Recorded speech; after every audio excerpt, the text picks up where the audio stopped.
All right, peace. Took a little while for this thing to work. I don't know. It's always some kind of technology thing. Yeah, I gotta admit, I miss the human interaction. You know, um, I have said that I'm gonna Hey, peace, born, peace, power, born, peace. I always forget your name. Oh my goodness, I just think it smells good. I keep reading it, but yeah, we'll do that. Again and again. That's how it's been. But yeah, I do miss the human interaction. You know what I mean? Hey, appreciate that, Born. You know what I mean? Try to give something useful, instead of saying somebody won, somebody lost. You know what I mean? Give a little history of like the ideas of, point of impact and some of the history of the commercialization.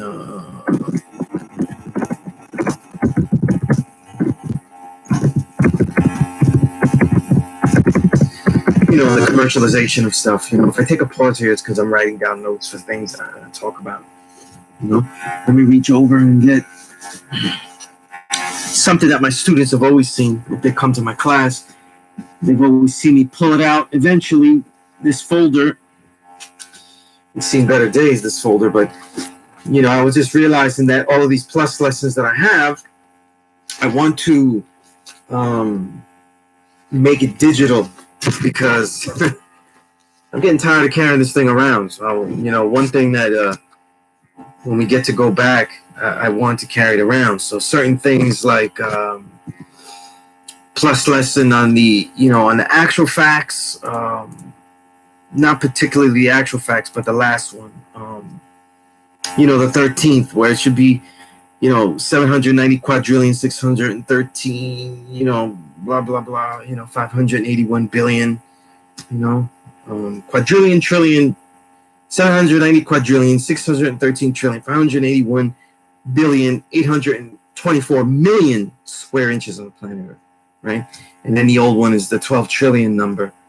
I had a detailed plus lesson about that, where me and some of the gods, we had figured out years ago, just did the computations and stuff, but, I never put it, properly where I could, have it digitized and stuff, so that would be really, really useful, for me, at least immediately for me, because I don't have to carry this thing around and give out handouts, which is what I was doing.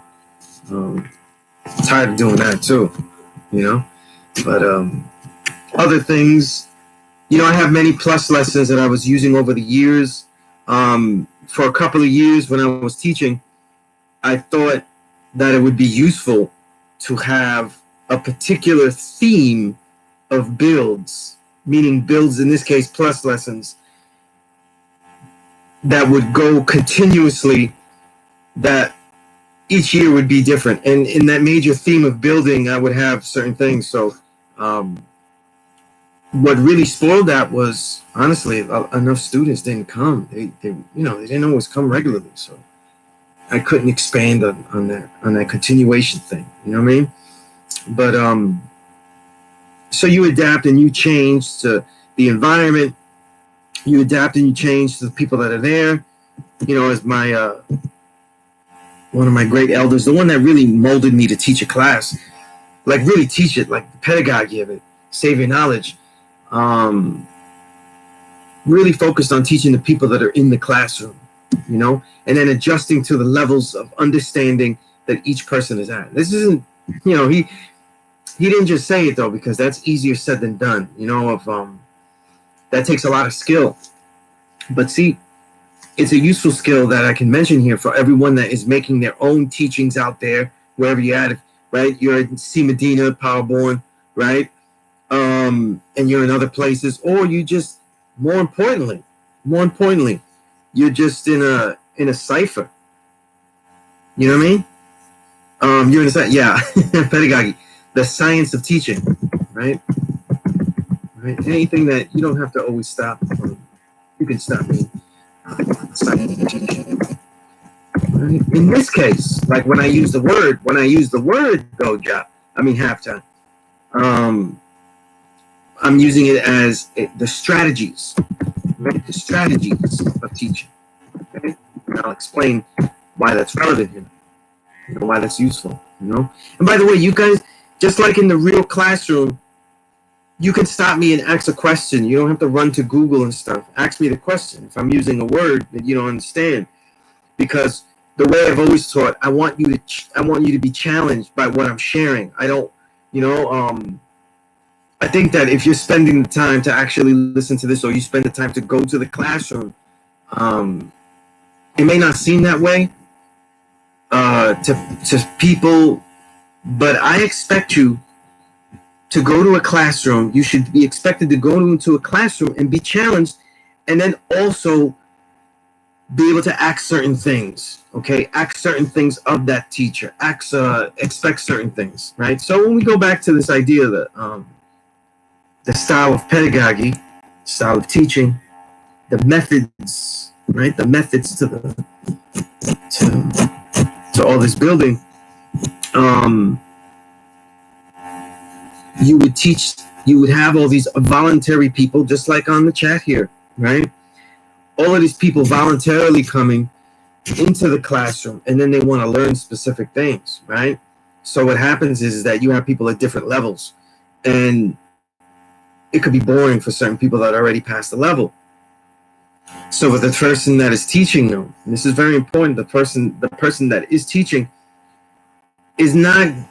should not, and I was taught this by Saving Knowledge, should always teach to the one with the least amount of understanding, the one who least knows. And that goes in line with our teaching, though, because we teach the babies, right? So we would go teach the babies. And everyone that's higher, what do they get, though? What would be the use? Well, you would think that, well, hell with them, they could walk out. But in reality, as a teacher, you're also practicing how you are teaching. And you're also performing the practice that you have done during the week or the time that you were not teaching, and learning more about teaching.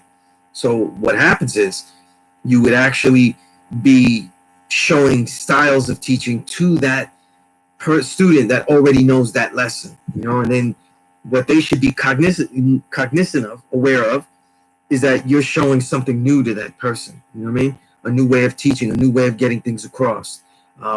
They may have not have noticed that the teacher, this time they may notice, but that the teacher is actually asking certain questions to then develop the style of teaching. Okay? And a lot of people don't always get that. That's why sometimes they would be surprised if they see me with a very hard teaching, and then with usually a very soft teaching, or a very roundabout teaching where I have a long tangent to get somewhere. It depends on the student and the person that's there. So you want to get to know the people.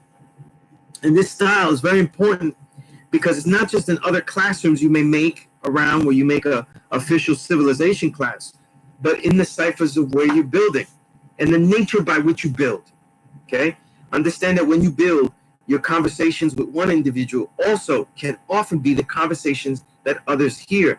So you can think that, well, the hell with it, they hear it, or you can strategically think that they are hearing it. Okay? They are hearing it. So what should they hear? Right? And a lot of times, though, and boy knows this, if I have someone that's unruly in the classroom, I could just easily kick them out, right? Or I can address them in such a way where I use them as a tool, right? I use them as a tool and a slave, right? Use them as a tool to actually be the fodder, like the actual blackboard of my lesson for everyone else to understand, to see how things are really applied and use them as an example. You know what I mean? And so remember that if you're even, yeah, absolutely, boy. Even if you're older and if you got the knowledge and you're around a lot of school in Mecca, and this is something God doesn't understand though. Sometimes we're waiting for the stripes to be allowed to build. So we think that building is always talking and stuff like that, and we have to say something. And if you ask any of the elders that taught me, even though I've been teaching for these last 20 years, even to this day, when they're around, though, I'm a lot quieter than I'm still pretty much nearly as quiet as I am before, because I'm always studying the pedagogy. I'm always studying the way my teachers teach. I'm always studying and realizing as I do this, as I keep quiet, that there was a reason I chose them as a teacher. You see? Because there isn't a plateau that they would take me to and then I would be done. I always would be learning, because the type of teachers that I selected were builders. And even though I got to this plateau, they were always continuing to learn. So they never stopped learning. Okay? And I think that that's where the respect for the elders would come in, because you have to understand that while you think you reached the plateau, while you were reaching that plateau from here to here, let's say the most famous, the most known being 120 lessons memorized and showing forth and prove with a respectable enough understanding that you get your flag, right? And to put on the lapel. That teacher should have been elevating crazy, and now you should be able to speak to them on levels of a higher level. And now, just as I'm talking about pedagogy and the science of teaching, you should be able to talk to them about the science of teaching and things like that. You know what I mean? And I'm thinking about these things because of, I've spent a week, I've only written a couple of things in my journal as notes and ideas and ruminations, I guess, just things off the head about it. But I've been asked to write a piece on kind of eulogizing Umala, the great Umala, who returned to the essence earlier this week. And that kind of relationship, that's what I'm thinking about. You know what I'm saying? I'm thinking about the way that, he continued to teach, the way I continue to learn in these different roles that I earned, right? So now I'm someone that builds at the same level. Now we were, colleague teachers, which sounds crazy when you say it like that, right? Colleague teachers.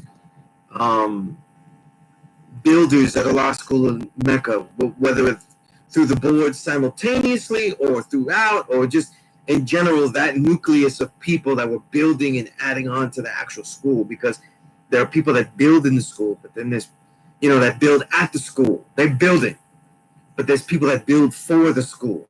You know what I'm saying? It's a big difference, right?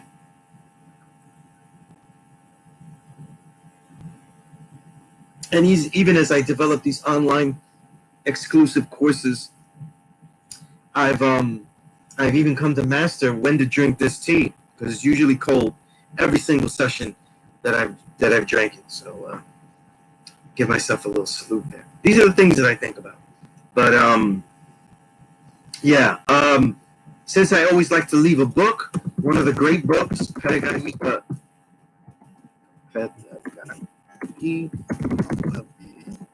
By the way, some people pronounce it Pedagogy. I don't care for that pronunciation.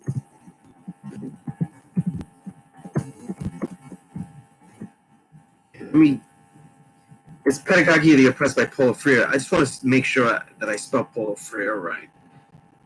Did I? Yeah. F-R-I-E. F-R. What is it? F-R-I-E. R-E. And I think I have this on PDF at least. Because if you know me, I don't really care for the PDF. Okay? And by the way, just some background, because people, if you just want to broker something, if you want to read some kind of book or something, and you want to get these materials, everyone is welcome. Everyone listening, everyone, I see about, 20 plus people here, is welcome to email me, I'm not always quick on the email. Remember, it's hot. Not going to be hot for long. To email me so that way I can get you things that you need, materials. One of the things about the P.E.A.C.E course is that I designed it to be a classroom of materials, references, and collaboration. So like when you see Darkim come in the chat, that's how really my classroom is. You have elders come in and collaborate and build and whatnot and do all that. You know what I mean? and and tell their stories though, because it'd be great, you know, if I tell stories of, you know, Darkham and Darkham building and things like that. But it's even better, you know, it's even better if, you know, I just tell him. By the way, does everybody hear me correctly? Is everybody hearing me correctly? Just give me a thumbs up, you know, to see if I'm being heard correctly. Because I'm trying a strategy to make sure I don't get that sound. Okay, good, good. I get like I'm getting like a noise from my laptop, so I've been trying a couple of things to keep it cool, and then also keep the headphone jack in there. That way, nothing's being picked up. But I just want it to be quality because this isn't studio level. You know, this is my laptop where I've written all my books, where I've written all my things, and I've downloaded thousands upon thousands of songs and stuff. Oh yeah, you do hear that though. But at least you hear me though. Yeah, I'm still working on trying to eliminate that buzzing sound. But unfortunately though, that's not. Yeah, the laptop hum. Yeah, you know, I don't know. It's when I turn on this, it just decides to be an old man. You know, yeah, she decides to be, you know, old lady. It's actually a she, I should say. Decides to be an old lady all of a sudden. But yeah. Yeah, most likely the internal CPU, yeah, the fan, yeah. But doesn't really do this unless I go online, you know. It does this whenever I'm doing like a Zoom or anything like that, Hangouts, live YouTube, you know what I mean? Yeah, you know. But peace to everybody. I see a lot of people here. I like the interaction here. By the way, throughout while I'm building and stuff, I will build about specific things because I don't want any dead air. I want everybody to have something useful to go back to. But if there are any questions, though, please throw them in, and then I'll put them in and answer them on the spot. And we'll always go the roundabout. But one of the usefulness is that even when we go back to allow school and I decide to stream this through this laptop, which I think has been very useful, and that's why I'm going to continue, I won't be able to. The chat cipher isn't the primary focus. The primary focus is the people that, you know, came through the weather and got to the classroom.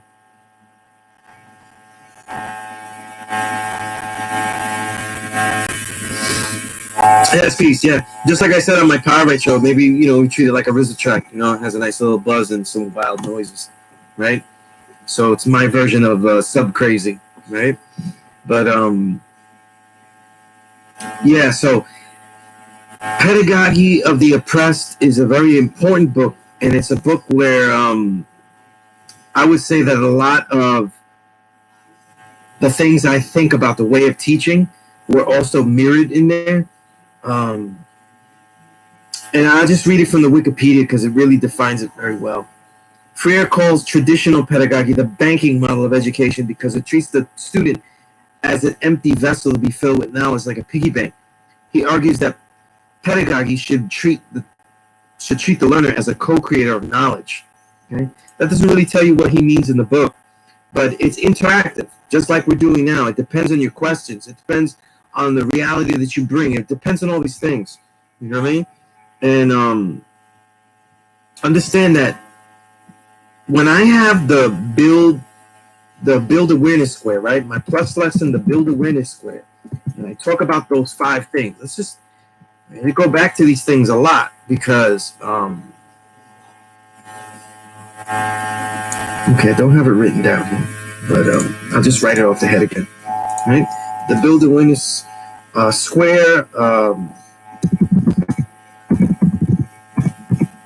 Right? So it basically deals with the 5 things, and it's real simple. That's why I made it.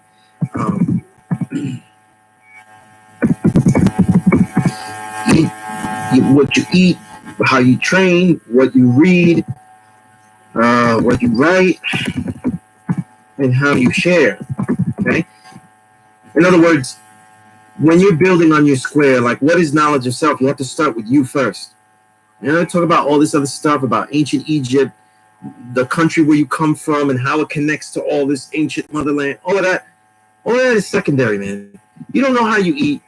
You don't know how you train your physical body. You don't know what you read and what you do the knowledge to, right? You're not really aware of the proportion of enjoyment, frivolous enjoyment versus useful materials.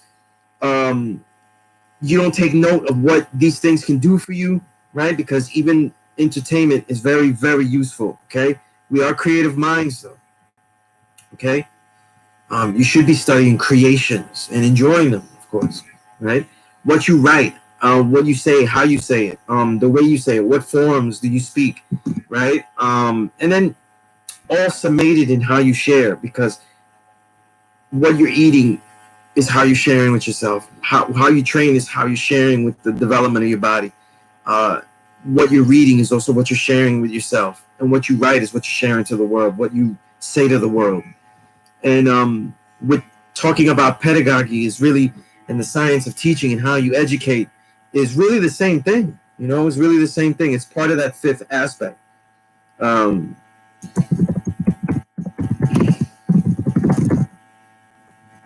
So it's part of the fifth aspect directly. Okay? Really, really crucial, because what do I mean by like taking note of how you share? I think that one of the things as a 5% is that we're told that we're a poor righteous teacher, right? And there's obviously I'm going into this because today's degree, right, is who is the 5% of the poor part of the planet Earth, right? And when it says that we are a poor righteous teacher, right, we really have to always think about what that means. And then we go out there trying to teach everybody. And we don't look at teaching in its most simplest form, which is sharing. You know, teaching is a sharing. Right? Teaching is a sharing. Okay? So right now, and today I'm focusing a little bit on how we would be better teachers. You know what I mean? I think one thing for us 5%ers, though, is that to be useful as a teacher is also to be what? Well, you're teaching people to be good. You're not teaching people to be, you can't make people be God, right? Which is the creator. But you can show the creator, right? By creating yourself. Okay? So, you know, if you're the true and living God and you're like, how do I teach? How do I get it along? Instead of looking at how and who you teach, right? How the way that you would teach people, like how you would teach them, think about what you actually create. Creating yourself is the best teacher. Right? Being able to show that you're creative, you know? There's a reason why people gravitate, you know, to the MCs so much, though. And the aesthetic that the MCs have, the good ones, that is, right? It's the only ones we're talking about. The aesthetic of and the nature of getting there is the forthright nature. You know what I mean? Okay, yeah. But you're talking about in this, right? In the bat, right? Let's just build awareness square, because remember I kind of flipped it. T is truth to square, right? So I just want your square to realize what you're building. Are you aware of everything you're building, right? So that's why I called it that, right?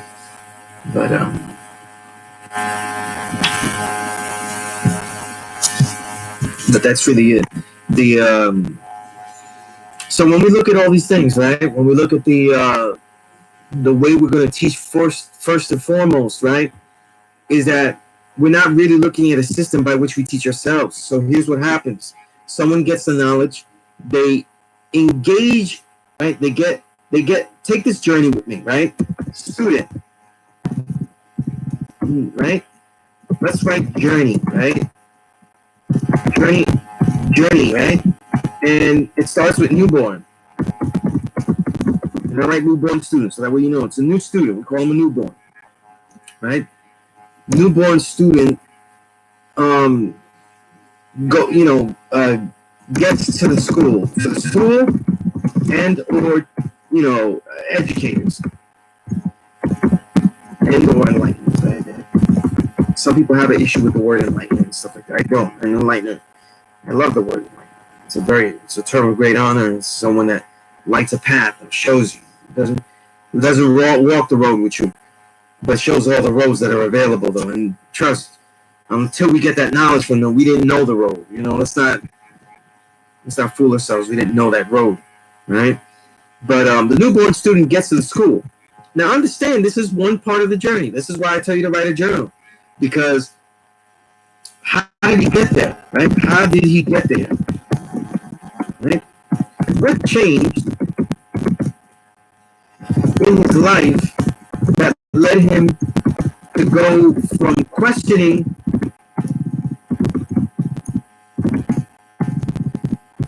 his place spiritually and to a place where he goes to places, right? Particularly, right? Let's just write Allah's focus, right? To be clear, right? So some people have a very blatant journey.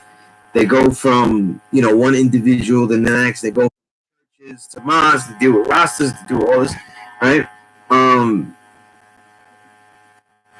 Absolutely, Pablo. Yeah, definitely. That's definitely how I see it. Yeah. Nice.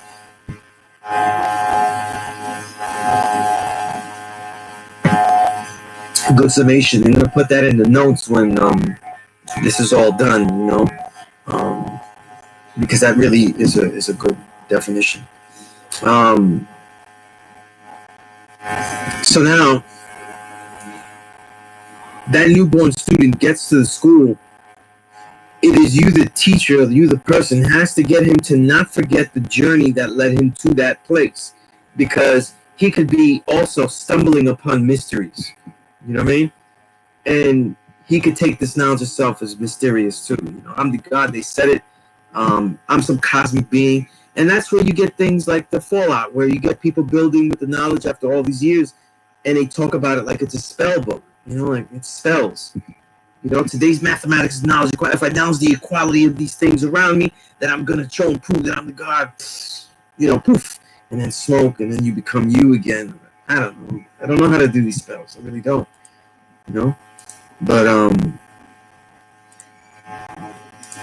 the key about it, the thing about it is, when you finally have that student, then now the next part of his journey is this, right? Once they say, okay, I'm going to learn this knowledge, I bear witness to it, I'm going to learn it, they go on to another level, right? I don't want to name them numbers, though, because there could be things that I'm missing in this development, right?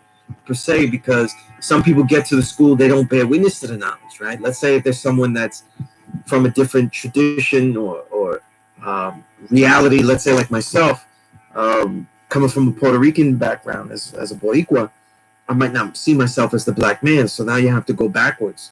Whereas other people, they don't go to the school and they go, hey, you're a black man. It's like, duh. But some people, it's not duh. We have to, learn that, right? And some people even have to learn that the indigenous are black. I mean? That's what we mean when we talk about the black diaspora, when we refer to it as the Asiatic black man, right? The black, brown, and yellow. So there could be a roundabout nature, but let's say they start to get the knowledge though. And I'm just trying to get you to focus on the way that you are teaching yourself, because you make a routine in how you share with yourself, right? We're still on that build awareness square, the number 5. So you might take a part of the journey, and in this journey, another step that is accepting this knowledge and then going under the study, right? To, knowledge, right? Not just memorize, because some of us might be newborns and not understand what I'm saying. Memorize supreme mathematics, right? Supreme alphabet, 120 lessons, right?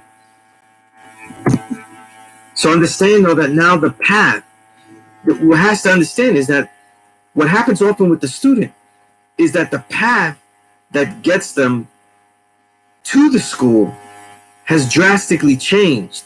Their whole lifestyle changes. The way that they think, the way that they study, the way that they prepare themselves, the ethos by which they tackle certain things, the way they plot things, because now they're the original man writing their own history in advance, even though they don't know that degree and stuff. But they're taking this mentality slowly but surely. So now that the way that they, actually go about memorizing all this has changed their lifestyle, even the way that they learn, even if they're a student. And I can say that as myself. I was a college student, pretty much nearly finished with my college degree. I think I had maybe a class or two left, right? Because maybe like a class or two, that I was taking at the time. I think I had like finance left or something, right? But I was still in, and this, even a very, very, very studious path became my nature before. And that became the way of my pedagogy, like my self-pedagogy. That's the way I wanted to live. And it led me to that.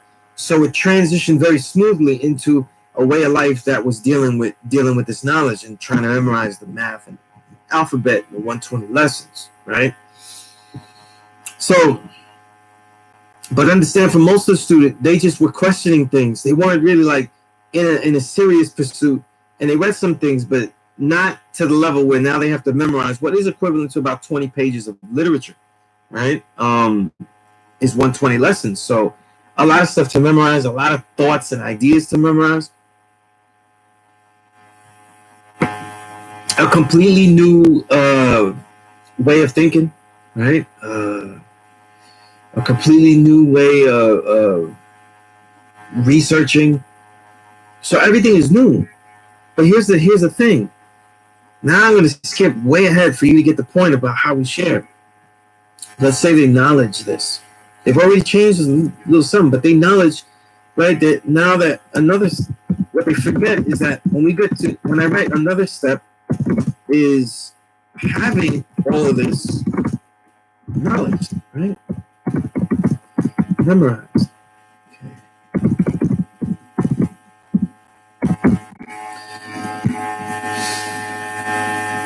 Now, once we get to this other step where everything is memorized, now how do they live this out? How does the way of life become one of study? And the thing is that what's really important to do the knowledge to, right, is that just like when we see statistics of people that graduate college and they read very little books after, it doesn't mean that they're not smarter. They do really smart things. It just means that their lifestyle is not embedded the same way. It's not the same way. It's different, right? Especially if, school favors you to get a trade. So what happens is that you're not really getting that trade like that, right? So you focused on a skill set to get that degree. So now you just focus on that for the rest of your life. And it may not have to entail reading books or anything like that. So the lifestyle changes. What's interesting to notice, right, is that the way that you learn and the way that you study and the way that you share with yourself also has to change as well once you have knowledged all this, okay? And that's why with some, it becomes an end-all thing where I've knowledged this and now I have a secret map to all the things of the universe. And that's not necessarily the case, you know what I'm saying? The truth is that most people that knowledge 120, they haven't really become studious. They become studious for a purpose to prove certain things in 120. But then once they've proven the basic facets of the historical, which are mainly historical, right?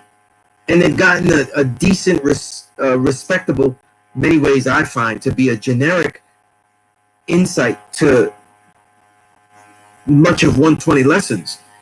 They're not really going on. They're not really continuing. They're not really building a way of learning, a way of studying. And so that read and the write, and then how you share, like how are you sharing? They're not really looking at all those things. So they're not really looking at how they share. So this is really important. You understand that? And this is why I continue to stress things like little things that don't seem that way, like the triangle of power, though. Your reading, writing, and training is like that focus. You know what I mean? And of course, I keep saying it, the triangle of power refers to the Wing Chun And the Wing Chun strike is really like a triangle, you know? So you have that power in the triangle this way, right? So you're coming in from here in that triangle, right? So you have, right? And you have the other two, right? So I always look at that as like, you know, when you read, write, and train, you know, these are the things that give you strength, power. But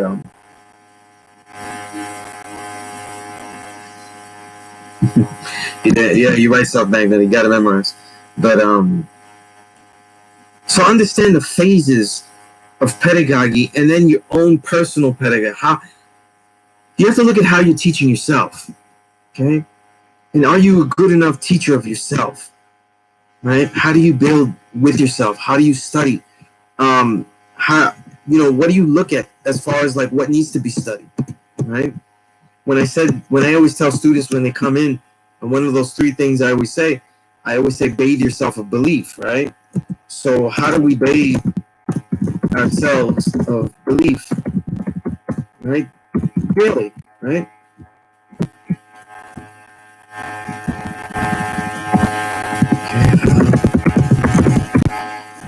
Bathe ourselves of belief daily, right? So this is part of the pedagogy. So when you get this knowledge and being a poor righteous teacher, okay, to me, it'll always increase brilliant elevation. When you're being a poor righteous teacher, you have to first look at, being a poor righteous teacher, you have to first look at that as you share, right? First see that as you share, you have properly shared with yourself, self or savior, right? Because what happens is that you're teaching people how to be students, you're teaching people to inquire about things, but you've already finished inquiring. You see, you've already finished inquiring, and I think that that's probably the biggest part that goes wrong. You know what I mean? That goes wrong. People stop acquiring, they stop studying, they stop trying to create new things, stop engaging in activities to learn. You know what I mean? This is all really important.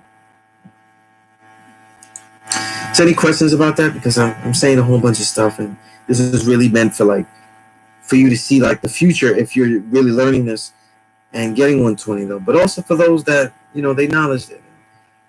You need those reminders of how you build, you know, what you intend to do, you know. I remember let's just copy this. The homework that has been due the last couple of weeks, you know, has been about the triangle of power. You know what I mean?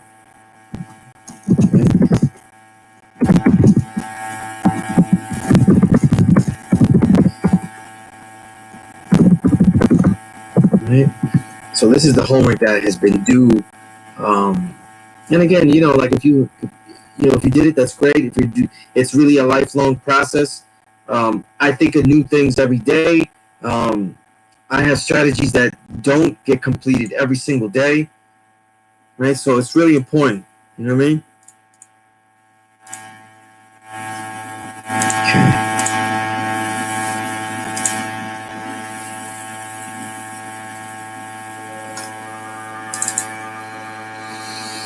Just taking a pause here.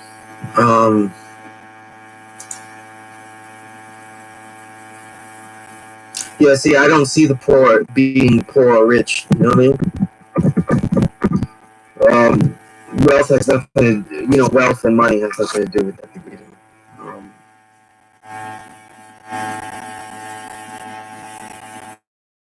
Yeah, the way I see poor, you know, the poor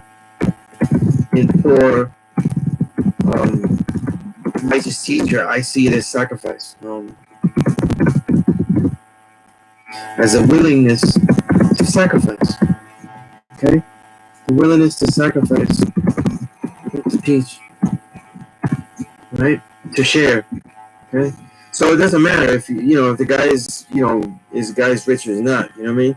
the truth is that in society, once they become a billionaire, we know that there were certain things that did not sacrifice, and certain things that they did have sacrificed in order for them to have what they have, right? So righteousness goes out the window. But in general, the poor righteous teacher really means that you're willing to sacrifice to actually teach this truth. So you're willing to experience that fallout. You're willing to experience the things that you would not normally get by investing the time to teach this. You know what I mean? And trust me, this is personal experience. There are a lot of things that you lose out. There are a lot of things that you sacrifice. Personally, I think that they weren't worthwhile, so they were okay to sacrifice. I had no problem with that. But understand that when you're a poor righteous teacher, every time you open your mouth to build, and if you build worthy, you are sacrificing something, in this society. So, and knowing that when you keep certain information of any kind that is true and useful, and share it, you've taken away the option. Here's what I mean, though, right? We have the 85, the 10, and the 5, right? The 85 has no options, knowledge, right? They don't have it. They don't have the knowledge itself, right? So they are prone to submit, right? They are neither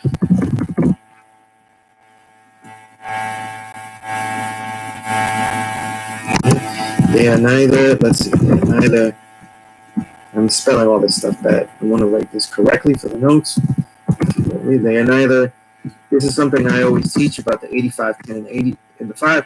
They're neither good nor bad, but be consistent, okay?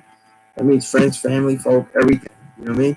And the more that they have a knowledge of self, the more closer they are to that consistency, you know what I mean? And that's the thing, though, the ability to adapt and make consistent formats, blueprints, programs to actually build in your daily life is really what makes you key. You know what I mean?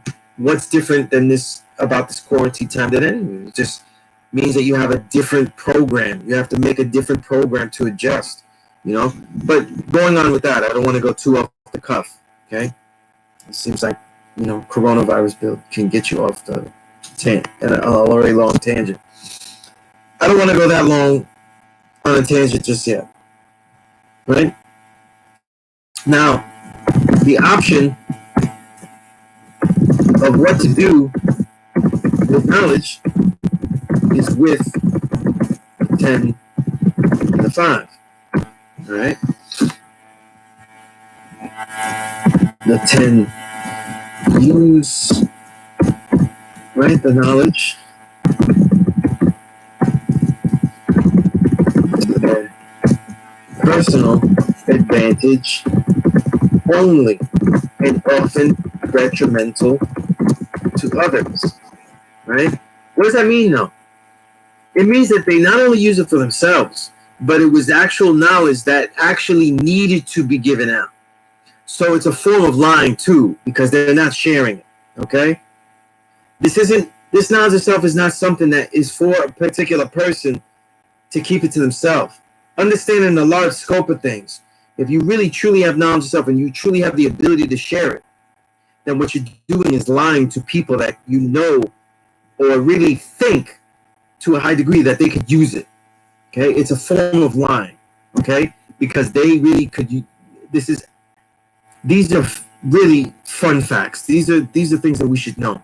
Okay, this knowledge of self. Okay, it gets all exotic though because nobody knows it, right? The 10%, right? The 10%, right? In their nature are conquering, right?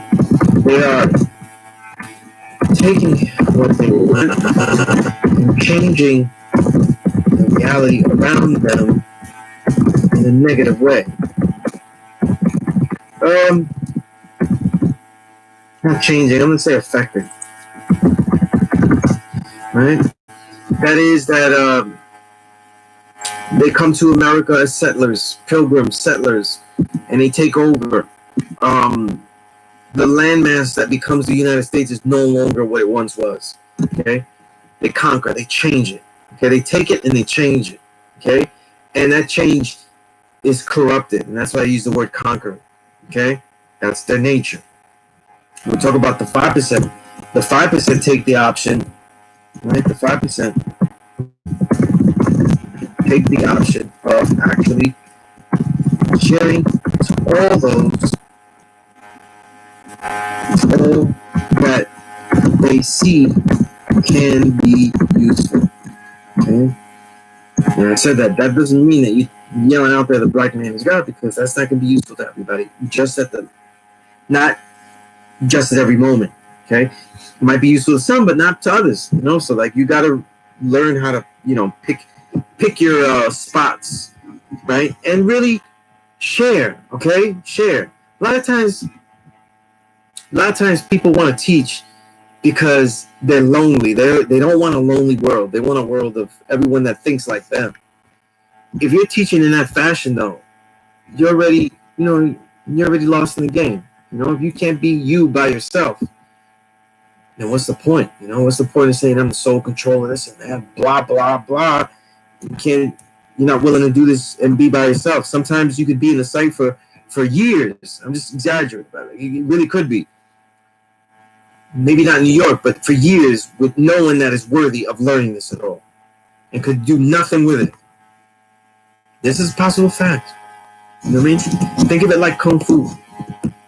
You know how to, if you understand the martial arts, though, you wouldn't just be teaching it to everybody. Hey, he's athletic. Let me show him some martial arts. That ain't really how it works, right? It's who really could understand the way of not only martially fighting, but also that art that goes along with it. And the main art isn't just the beauty of the movements, but the beauty of the philosophy that goes along with it, or the peacefulness, the nature, right? So when we look at all these things, right, the 5% is willing to sacrifice, right, to teach righteousness, meaning to teach the right lesson. To teach the right lesson is the sacrifice. Okay? Sacrifice.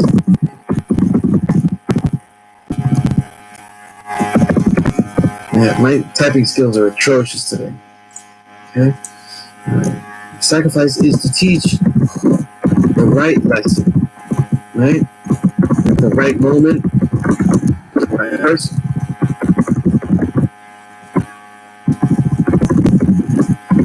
All right? Man, that's hard. That's hard. That's real hard to do. You know what I mean? In your years, and I'm saying this again, from 20 years experience, even in the classroom and in the street, you will give it to people, though. You will give things to people, and they will use it wrong. They will abuse it. They will use it for themselves. They will, and it doesn't mean that they all of a sudden became a 10% or something like that. It's just that it wasn't for them at that moment, or they just didn't understand the value of it. You know what I mean? So they used it the wrong way, or they were just a bloodsucker in the making. It could be that too, right? But yeah. So the poor righteous teacher is really one. The poor is of sacrifice. The righteousness, though, is really the levels of what you're teaching, right? So when we go to the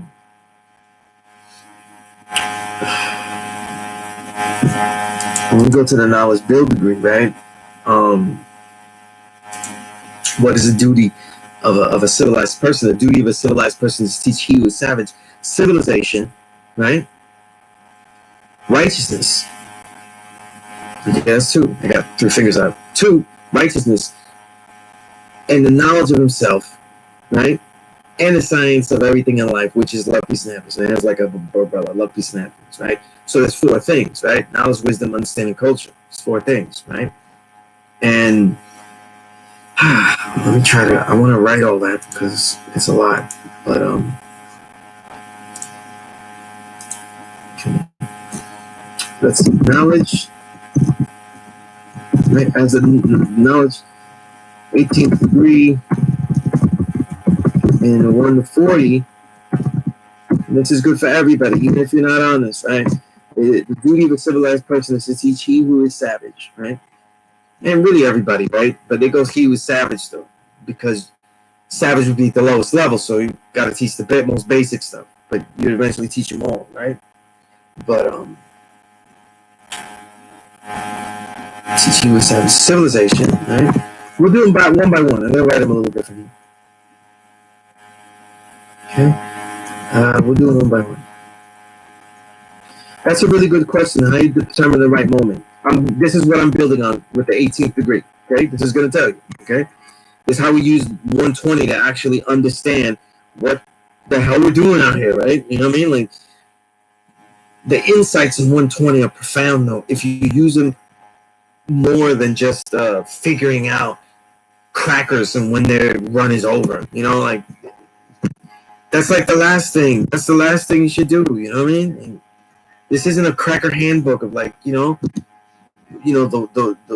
Whitey rules, you know what I'm saying, but the Jordan rules, but the Whitey rules, this 120 lessons. It's not. That's when it's most unuseful. Civilization, right? We did one at a time, right? I'm breaking them down. In my quoting degree, I'm quoting bits, right? So, all right, civilization, right? I'm building that. One, civilization. When you're teaching, okay, when you build with somebody, what's the determining factor? The right moment is really the time. So the length of what you're going to say, right? Let's go back here, right? The right moment is dependent upon what you think is useful to share, matched up with two things. Matched up with two things, right? With the amount of time that you have, right, which is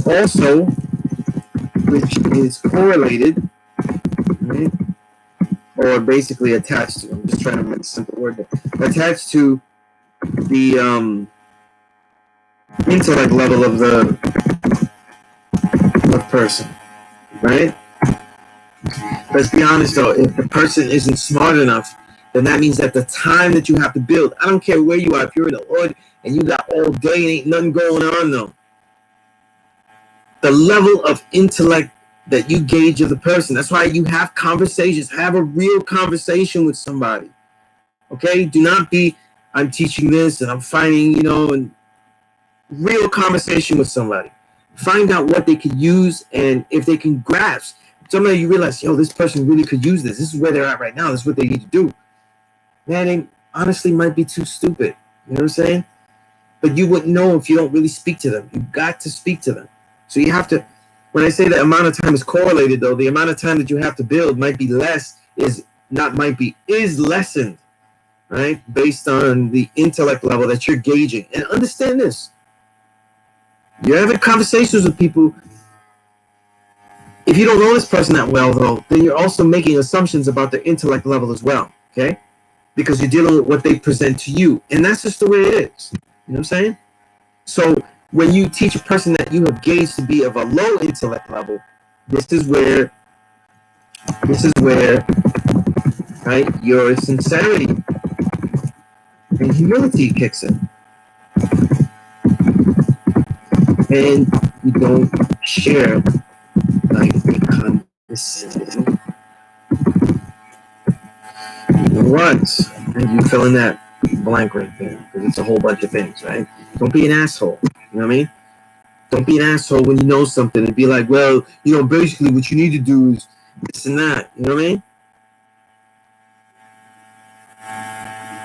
Because like I said, when you're teaching outside, when you're teaching the populace, what happens is that sound travels. You know what I'm saying?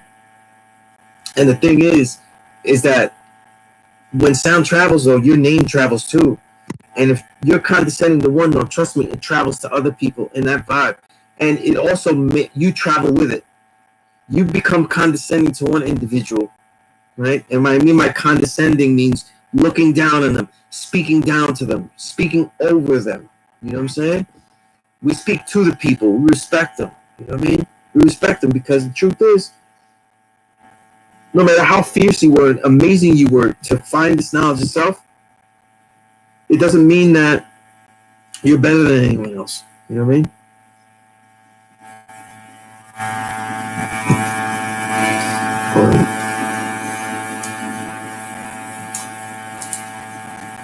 Yeah, give me a minute with that because I'm really in this lesson, in this build here, and you just went to another, another level. But I'll talk about that in a little bit, as far as the Nag Hammadi and all that kind of stuff. All right. So I'll keep that. We'll go back to that, okay? But why is in the degree, the 18th degree, when it says teaching due to civilization, teach he who is civilization, right? What does that mean to teach civilization, right? But that's okay. That's okay. I'll get back to that tangent, so it's fine. That's fine. It's just funny though, because he just went totally into another stratosphere with that. But I didn't expect that question. But good question.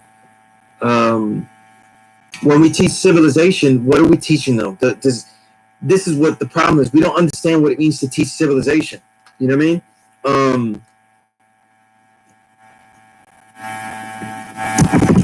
Teaching civilization in that degree, right? Teaching civilization means showing them the actual cipher of humanity and progress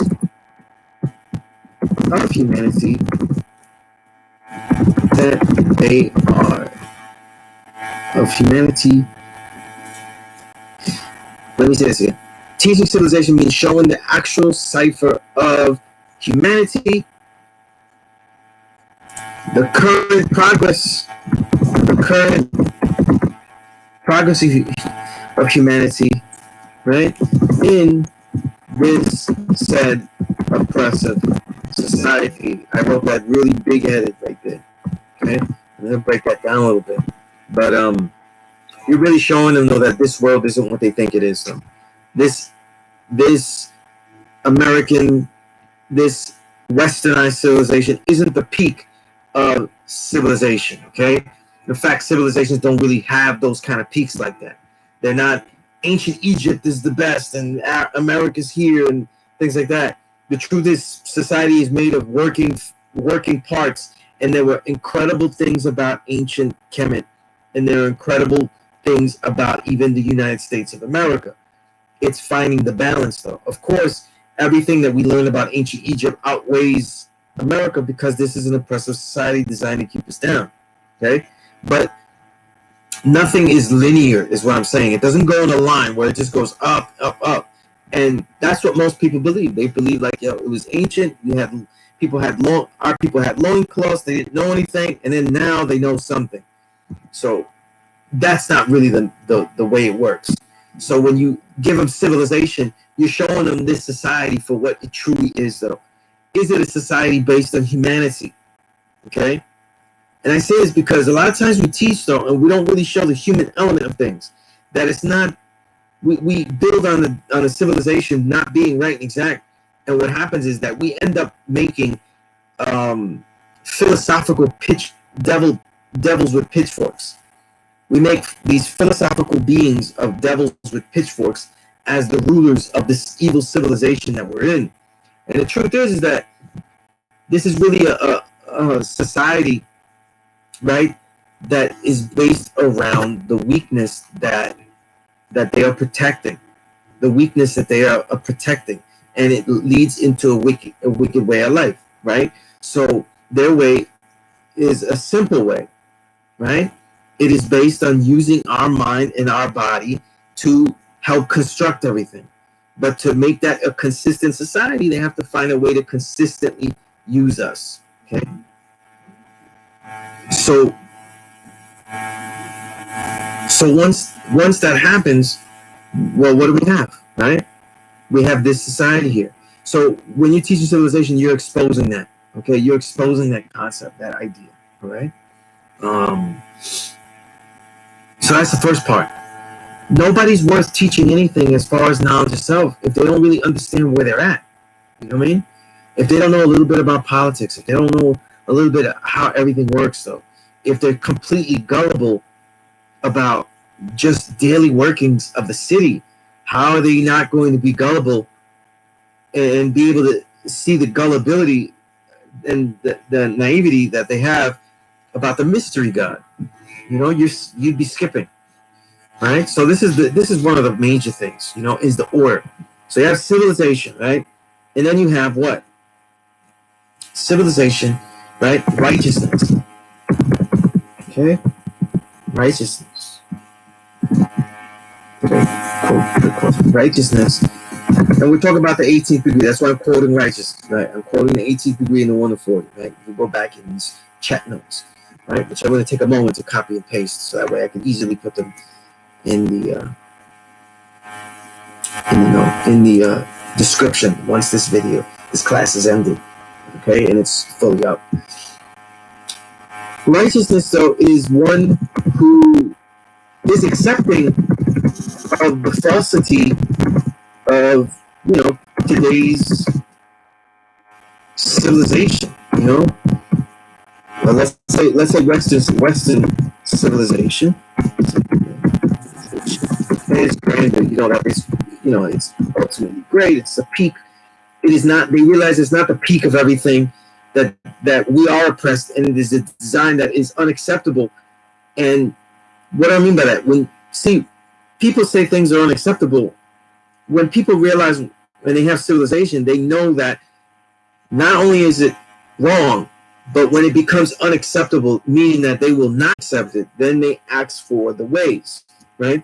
So righteousness is when one who is accepting of the falsity of today's Western civilization, right? The entire history, right?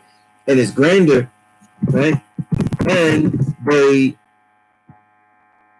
seek to find ways of combating it. And from you, you know, either they go to you, or that's the level that when you were speaking to them, that's the level that they were at. So then it became a thing.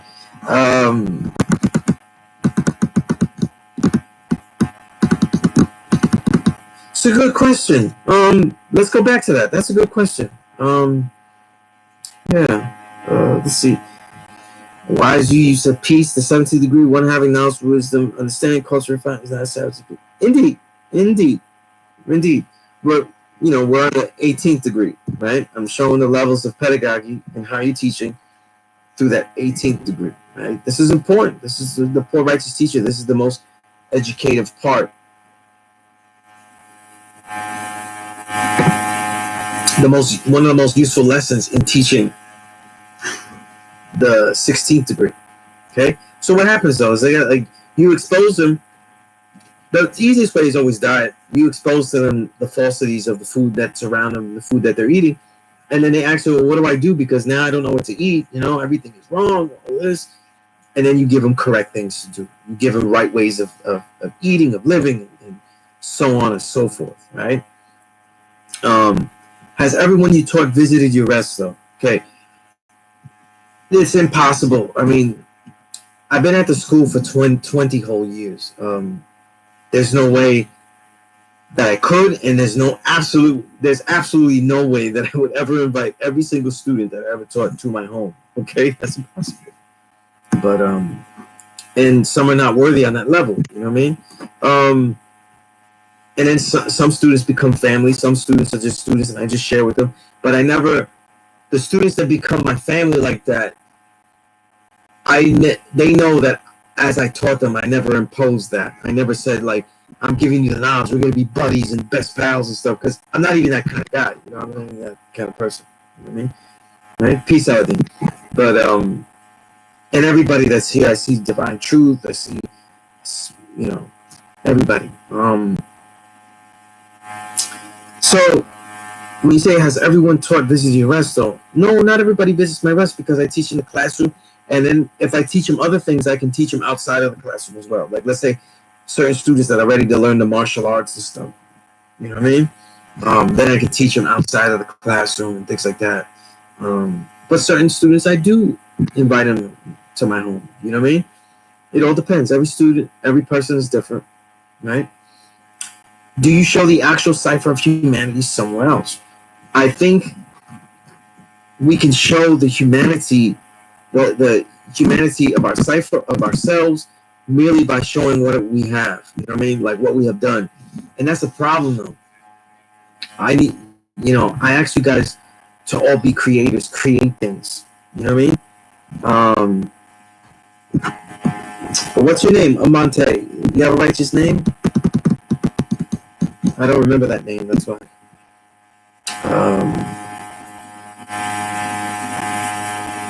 Right? But what have you contributed to the world? What have you given them? These are the things that help someone teach. You know what I mean? And the way of describing the world, the way of understanding the world, the way of having empathy, like understanding people's plights and what they've gone through. This is the stuff that makes you, a teacher that can reach people on a level of showing them real civilization and being asked to give them righteousness, meaning what are the righteous ways that I can do? Because the first part is the knowledge, the foundation. Where are we? The second part is like, well, what can we do now that we know that this is the real foundation? You know what I mean? Okay? So that's what the righteousness means. You ruin their diet by exposing it. Now you give them some ideas. You know what I'm saying? Now you give them a diet of what to do and how to clean themselves up and how to build. You know what I mean? All right. And so we have civilization, righteousness, and then the knowledge of self. That's pretty self-explanatory now that we're going down the line, right? The knowledge of self.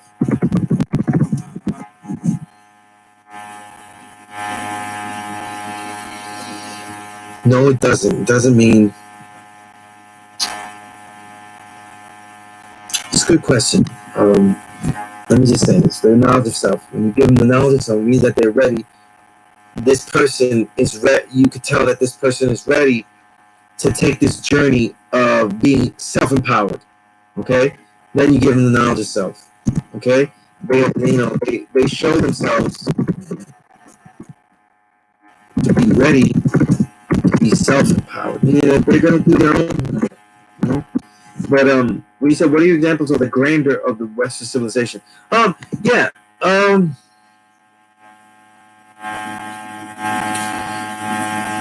We're in the midst of a pandemic, right? So the first thing that comes to my head is health. You know what I mean? And the grandeur of things that are offered everyone. The grandeur of Western civilization's great capitalistic system of wealth, and it really resides only in a very tiny minority of people. And as it resides with that tiny minority, it is secured with that tiny minority by the bloodsucking of everyone else. The truth is that one of the things of the grandeur of society, of this society to people, is that they all have some possible chance of gaining great wealth, and that possibility is more important than the reality. Okay.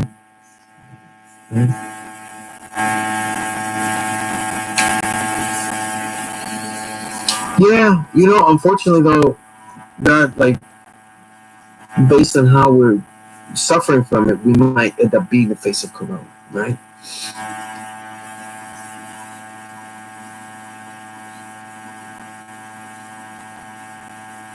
Okay. It seems so far long ago, you know what I mean, with all this stuff that's going on, you know what I mean? Abacus Beats. Am I going to call you Abacus Beats the whole time? You can give me a name that I can call you. I might forget and keep asking stuff because there's a lot of names here. But how do you see?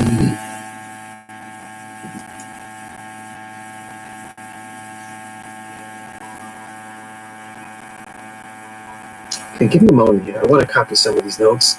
That way I can literally find the notes.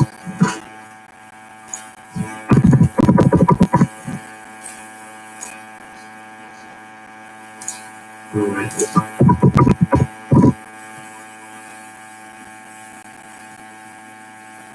Okay, so how do you see combating knowledge from you? Okay, yeah. When does it become seen to be bloodsucking? Combating, for me, doesn't work well since my car. No. I think that you're getting the the use of the term wrong. Like when people get realize civilization, they realize where they're at, and they realize it's wrong, right? Right, right. Thank you, Monte. I remember that now. When people get knowledge and they want to get, what do I do now? Right? They're seeking of ways to combat this false society. Like, in other words, you ruined their diet. You told them everything was easy, eating was wrong. Like, well, Sunez, what do I do? That's what I mean by now they're seeking ways to combat the lies that they've been living. You know what I mean? So it's not really something so abrasive or so militant, you know, that in that sense. It's just really you're helping them, holding their hand, how to combat all of this. Okay? You're showing them. You're showing them directly. You know what I mean? And that's how it goes, you know? But yeah, so it's not a thing where, like, you know, you took the combating with it too rugged, you know? Depending on the person, you know? Because no matter what, we are doing a form of radicalizing. We are radicalizing people, you know what I mean? And that's also another thing. Because we are giving knowledge of self, because we are giving knowledge, right? In giving a knowledge of this society, an oppressive one to us, it does radicalize the individual, okay? And the reactionary nature that can breed from that can actually lead one astray from the knowledge itself. Okay, and that's why the father would good examples like the father counteracting that, saying things, you know, noting truths as like we're neither pro-black nor anti-white, because people might focus on this knowledge as how do I combat that devil who did all of this to me? And the truth is that the minute you get knowledge yourself, everything that they were doing to you, though, has stopped. Okay, it has stopped. And now everything that is done to you, you have a hand in. So now they don't really have any play. Okay, they will continue to be part of the blame. They will continue to be a reason why certain things are difficult for you. All of those things, from individuals to governments, right? It's not a spell, knowledge itself. We are still affected by what people do. You know what I mean? Right? We are in our own creation, and everyone else is in here too, affecting it. But what happens is that can't be the ultimate goal. That if you eradicate them, and now you are in a better place. If you expose them constantly as the goal, then now you are in a better place. That would be a more negative path to this. And I didn't say bad, I said negative. Okay? The negative is to focus on the truths of what they are doing to us as the end-all game. The positive route is what the Father taught us. This knowledge of self. What does it have to do with me and how I will behave and how I conduct myself and treat all of this entire universe, though, as my responsibility. Okay, so it changes. Okay.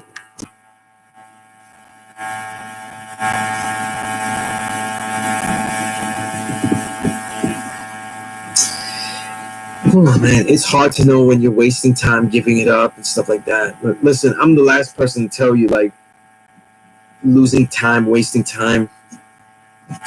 I'm a hip-hop writer and a journalist, though. Do you realize how many Thursdays I have not gone to a club or a show or an event?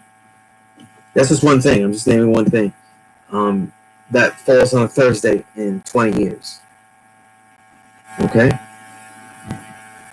So when you teach like this, you could always say that you are losing time, you're wasting time and stuff like that. The true thing, though, the truest thing that's guaranteed is that I have learned every single week that I have taught. So when I leave the classroom, just like I would leave this session at 10 o'clock, when we leave and I log off, I would have learned things as well. You know what I mean? And so that's what's important, though. You know, And if Saladin, if you see that dedication, I want you to find something that you can dedicate yourself to at the highest level and a consistent level. Okay? Right? At a consistent level, to be able to achieve something worthy consistently. You can never have lost your time. Okay? As you lose your time, though, you try to figure out, well, what did I do wrong? What could I do better? You know what I mean? But it can't be something where you're beating yourself up for it, though. That counts for relationships. That counts for everything. You have to see what you have done wrong and continue to move on. Okay? And you could, you know, the truth is that when you share, the student could always be, the prospective student could always be given too much, right? There are people that will watch this maybe now or later that are getting way too much, okay? That are getting way too much that they can use, and they can't even use any of this stuff, okay? And that affects them, because it could help. Somebody gets way too much and they say, I'm not built for this. I'm not doing all that. And then that's good. We just weeded out somebody that is not, it's a waste of time. But at the same time, you could also give somebody something that they're not really ready for, and then they skip to that aspect. You know what I mean? Hell, or they just repeat stuff that you said, and they're not really using it correctly. You know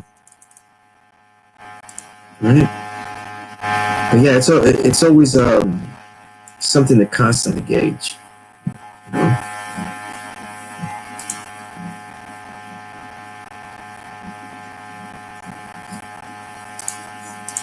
Okay. All right.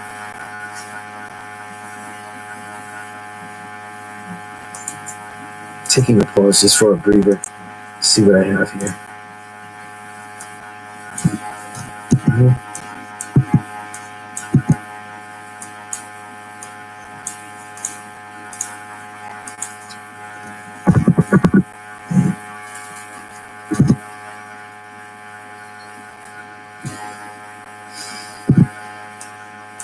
Any questions? Okay. Right. So after you give the knowledge of self, the degree is pretty self-explanatory. Knowledge of self plus the science of everything in life, because you would expect that now they become an engaged student. Now they're gonna be able to go and learn everything that they need to learn. You know what I'm saying?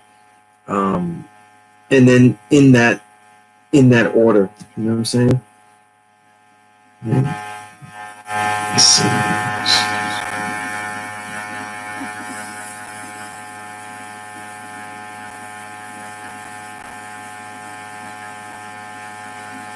Something Saladin, right? I kind of bug you out because I end up saying things and looking at things in a different way, right? You said right now in here, right? You said your favorite lesson is the 18th degree. This is what I've been building on, right? And you said the word everything in life, right? We should strive to learn, but we will never know it all. I don't look at knowledge like that. Knowledge is infinite, right? But I don't look at it. It's the way that you look at things, right? Knowledge is infinite, and you go about and you say, I can't learn it all. I don't think that perspective lets people chill and lets people cool down from the intensity that I feel one should have when they are learning, and they should always be learning.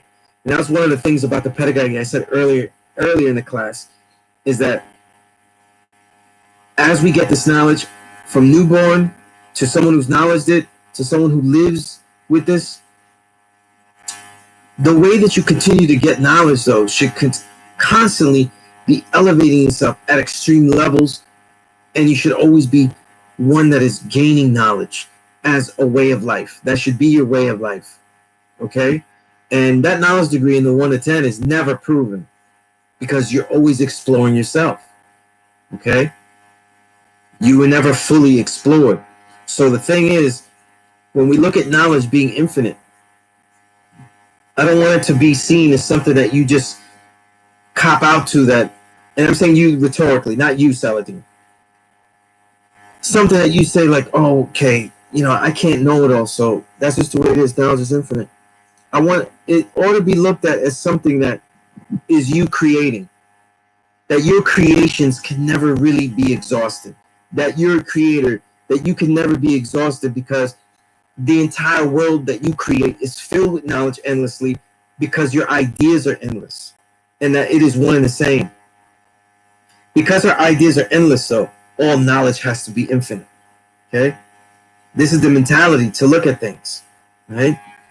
And when you look at things in that mentality, then it also allows you to continue to not be overwhelmed by knowledge itself and study, and and that's something that doesn't overwhelm me. Like I'm always I'm always collecting books and music, and I never get overwhelmed that there's too much music. I never get overwhelmed that there's too many books to get. I never stop and say, well, that's enough music. I can't listen to all this anyway. I can't read all this anyway. I actually think I actually pretty much know that I can. You know what I'm saying? And when I go to read it or I go to listen to it, I think of, well, let me find more situations where I can listen to music. Let me find more situations where I can read, and then read faster, right? More efficiently, right? Write more. These are the things that I think about. So when we talk about everything, this course never ends. Okay? This course never ends. This is the mentality about the way you look at things. Okay? What's your understanding when they don't ask much? Yeah, I didn't answer that part, but yeah, some people you have to force to ask much. When people don't ask much, then what you do is you ask more of them. In other words, learn more about the person that you're building with. Some people may want to be good students, but they haven't learned the art of developing questions. So they may not be comfortable yet in doing that. Or they just may be doing that badly. Okay, that's part of the assignments, but they may be doing that badly. So what you do is you ask more of the individual, and in your experience, as you develop an experience, then what happens is that you would know more about more things to ask. You know what I'm saying? You'd be more you you you would know what questions to ask. You would get more, you would know how to gauge and what certain answers mean as far as you developing, coursework or an assignment for them or things like that. And that's why you have to interact with the student. Do not use them as a blanket person. Like, it always bothers me when I see people build and they just give builds that they like. Let me give you my builds that I like. You gotta learn the people that you're around and then build. I find most of everything else useless like that. Okay.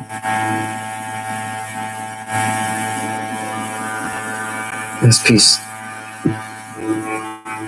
Okay. Thank you for the kind words.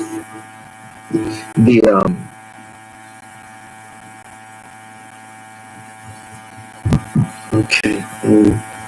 As I see, what's your strategy to keep them from straying away from the knowledge now that they're become radical and more recreational? Well, recreational and radical don't always go together sometimes. Like, then doesn't mean that they're gonna, you know what I mean? Recreational, I don't know what you mean by recreational, but sometimes recreational means that they hype at being the God, like, and they love being that, but they're not really doing the work for that. You know what I mean? So that happens a lot.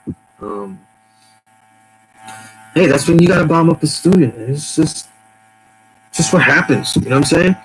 As far as radicalizing, what you gotta do is focus them. You gotta focus them, because I got knowledge of self because I was radicalized about the militancy of Puerto Rico as a colony, and to this day I am still radicalized onto that, the independence of the country that I'm immediately from. That never stops. So that radicalization is in me, so I understand it, and I ask that people focus that and be useful with it. Okay, I don't want people to not be radicalized, not be militant. I want them to be militant with direction, and also not have it where their militancy keeps them absorbed to a reactionary way of life. You know what I mean? And that's where you want to keep it, though. You want to keep it where they're useful, but not totally reactionary, with things, Let's see. Peace. Someone said the master never advertised he was teaching. The student has to show the initiative. That's like kung fu movies. They do that. You know what I mean? In the kung fu movies, they didn't look for a student. They didn't go searching for a student. The teacher, the student was just there if they found that they could be worthy. I felt some kind of ways like that. A lot of times, I usually don't go around saying I teach the class or things like that.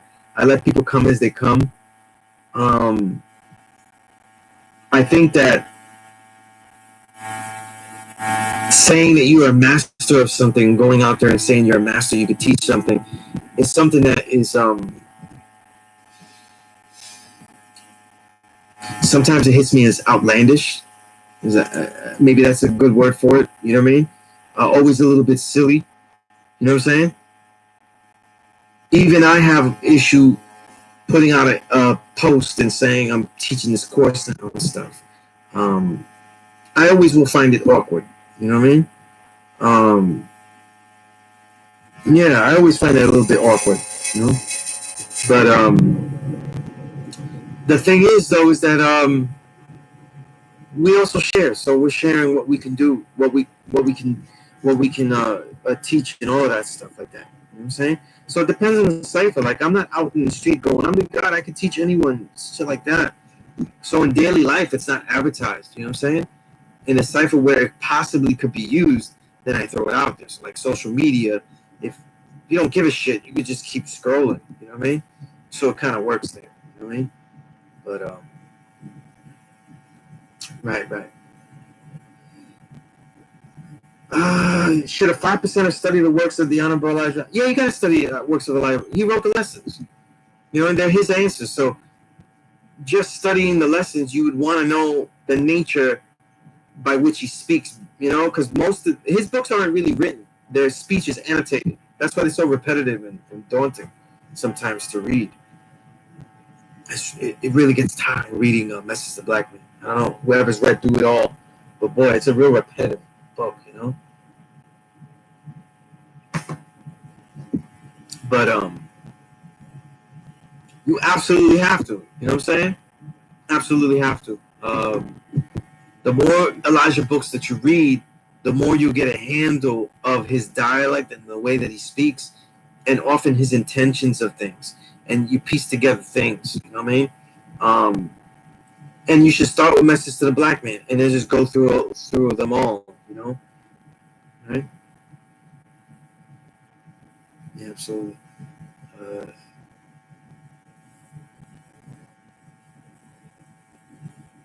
Yeah, that's a good way of answering that, EG. Peace to the God. If you study all the sciences dealing with the color pink, would you have to study the colors white and red, which create pink? Absolutely, yeah. That's there you go. That answers the question. Yeah, I know. I got an email from brother that he didn't really like studying the Elijah Muhammad though, but we study a lot of shit that we don't like. You know what I mean?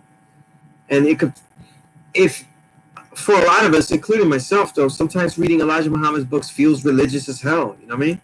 And that's because they're evangelist books. You know what I'm saying? He didn't really give you scientific references and stuff. He said things, and then if you didn't like it, well, Father's going to come and blaze all you. It's like, he didn't give scientific answers and stuff. Did he really prove that the black man fathered civilization and stuff? He didn't really prove it like that. He just said it was like this. And during these times, we did this and we did that. That's not really proof. It just happens that we respected him enough to go check it, and it was true.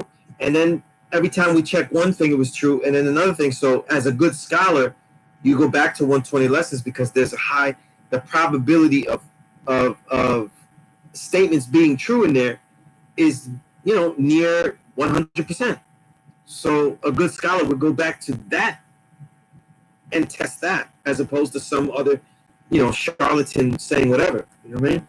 But yeah, you definitely need to know, just as an immediate way of getting a better handle of the way he was speaking and the other insights that lead up to the answers he gave Father Muhammad that become the 120 lessons. Yeah, and that's a good question. Yeah, Well, Power Born, I know. Yeah, definitely. I definitely didn't think that you weren't reading Elijah Muhammad. Yeah, I know you've read through it and stuff, and that was more of a general question. So I appreciate that. You know what I mean?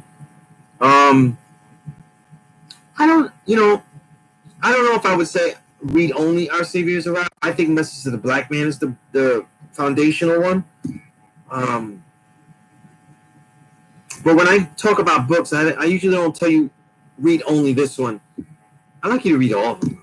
I ain't with all that shit where just read that one and you're good and stuff like that. There's a foundational one. You read that one and you go into other works and you read that. But when it's time to go back and supplement it more, then you read a different one. I would start with Message to the Black Man. You know what I mean? Savior Has Arrived and stuff like that. They become Fall of America. Those become a little bit more evangelistic. You know what I mean? So they're not as insight filled as Message to the Black Man. You know what I mean? That really is the best one to start with. Especially like when you understand what's in that wisdom build degree in the 1 to 40, Yaku's rules and regulations, there are a lot of clues in there. You know what I'm saying? So you really want to get that,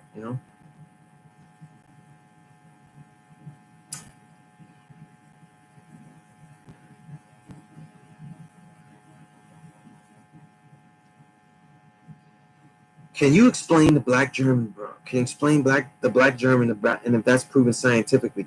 That's a really good question, Jim. Right, How to Eat to Live.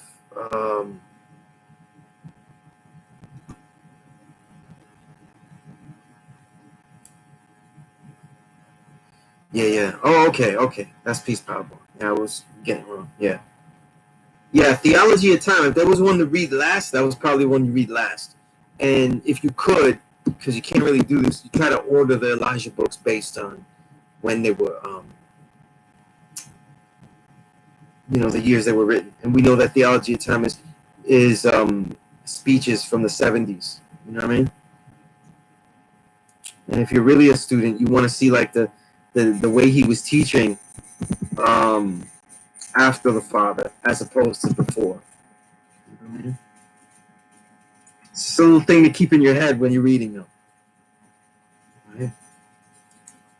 Absolutely. Right? Original man is God? Yeah, definitely. Don't skip to those chapters. I want everybody to read the whole thing. Don't skip. I like to read books. I like everyone to read books from start to finish, learn how to complete something. One of the best ways to learn how to be a finisher is to actually finish books. Okay? If you have the wherewithal and the discipline to go through the headache of reading books and finish them to the end, then what you do is you also eliminate mystery.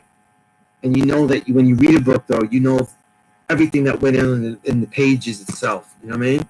And not just most of it, or, a lot of times we know things too cursory.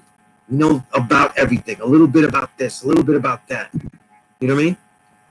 Whatever you study something completely and then move on. And if that seems too time consuming, then actually figure out how to consume less time doing it.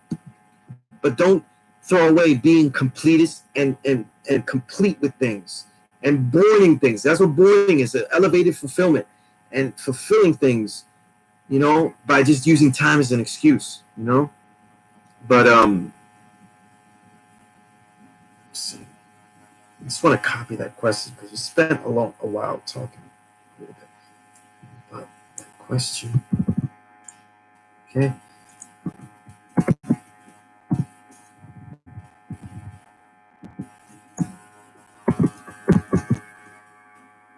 Okay, I want to get to the question of unbelievable.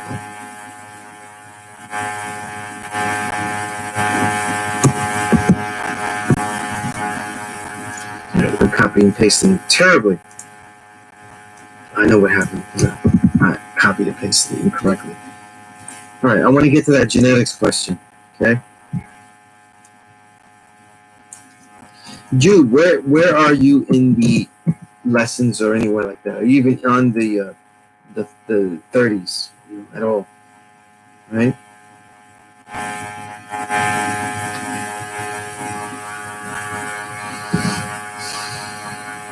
Okay, the time is a bit complicated. Yeah. Theology time definitely gets complicated and weird. That's right, self-magnetic, definitely, yeah. If you want to understand better, because it's black man. That's right, Pablo. Yeah, absolutely. And that's why I say Message of the Black Man is the starter because most of the lessons are about Yakub. So that's why Message ought to be. There's not much to explain about the mothership. You know what I mean? The mothership is just just like the God said. It's just spookism. You know? Thank you, God. I appreciate that. You know what I mean? I appreciate that there are people that actually care about what the hell it's saying. You know what I mean? Yeah, and the father, yeah, Fakim used to say that, you know what I mean? And a lot of older gods used to teach me that was what the father said. So it's not Fakim's quote. It's actually a lot of the elders quoting the father. Okay, so that's a quote from the father, not Fakim. Fakim used to say it, though. That quote, from what I know from many of the elders, is attributed to the father. Now there's me, Umalau, Return, they all used to put that on him,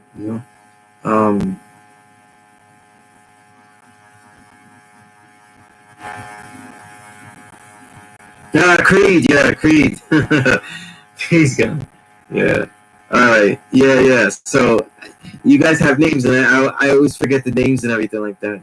These are like, the name you got there, Jude. It's like a Marvel superhero. This is Jude Polemon, and you're really Creed. But yeah. And if I forget, just for I might forget those things. You know what I mean? But yeah. About the genetics, right? Real quick. The degree is talking about dominant and recessive. That's what the degree is talking about. You know what I'm saying? The dominant and recessive. So the black and brown represents the dominant gene of the black gene and the brown gene as the dominant and recessive genes as far as the phenotypes of the original people. Okay? Right? So by grafting, the devil grafted devil, the Yaakov grafted devil by separating those genes. Okay? He had to separate them and then destroy the black. Then the brown and the yellow, he separated them, then destroy the brown. And so on and so forth until he's left with what? Something that is weak and wicked, no longer original, right? And no longer the same. When we talk about those genes, understand that the original man has a black and a brown. The original man is made of a black and a brown germ. That's what that means. It means that we are one with all of these genes, these germs, the black, brown, yellow, all of the phenotypes, all of the reality of the original man is in this one individual. The only way you can separate it, the only way you can destroy any aspect of it is by separating it. So what Yaakov did was that he dealt with the dominant and the recessive genes within the original man's phenotype. Okay? So he goes through the genotype to separate the phenotypes. Okay? It literally just means selective breeding. It is called grafting because he is not only separating, but then destroying the germ. Okay? Destroying the germ. Okay? Does that make sense? I'll explain that a little bit. I'm behind on these. All right. Saladin, where are you in the degrees? You asked me to elaborate on a lot of degrees, and then I don't know where you're at with them. Ninth degree in the 1 to 40. Yeah, because I'd like you to be on those degrees to talk about secrets. Let me ask you, Saladin, what are the secrets that you refer to? We know that there are other rules and regulations not mentioned in this lesson in the 28th degree in the 1 to 40. But where does it say secrets, though, in the born degree in the 1 to 14? Okay, so I'm answering your question with a question. Just want to see where you are at. Because apparently there's some secrets. You see what secret, right? They mention secret, but what is the secret, though? You'll answer your own question.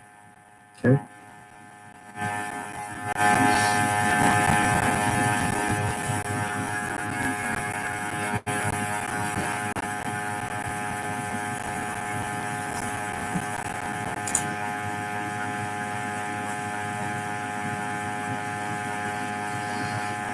Now, the secret in the born degree, man. I don't want to wait for the answer, right?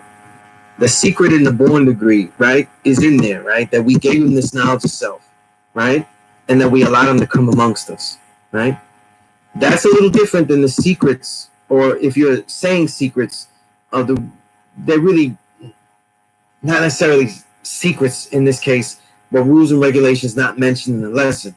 So we're assuming that they are secrets, and that wouldn't be secrets in the wisdom build degree per se. It just wasn't elaborated on. Okay, so it's a little different. You know what I mean? In each time period, right? In each time period, the 1 to 14 gives you time periods of what's our original societies were dealing with the devil, right? Do we let him come amongst us, or do we not? You know what I mean? So if he has to go through labor, if we decide, like the born degree says, we let him come amongst us and go through labor for 35 to 50 years, right? And we allow him to wear a holy flag, we must put a sword on the top, right?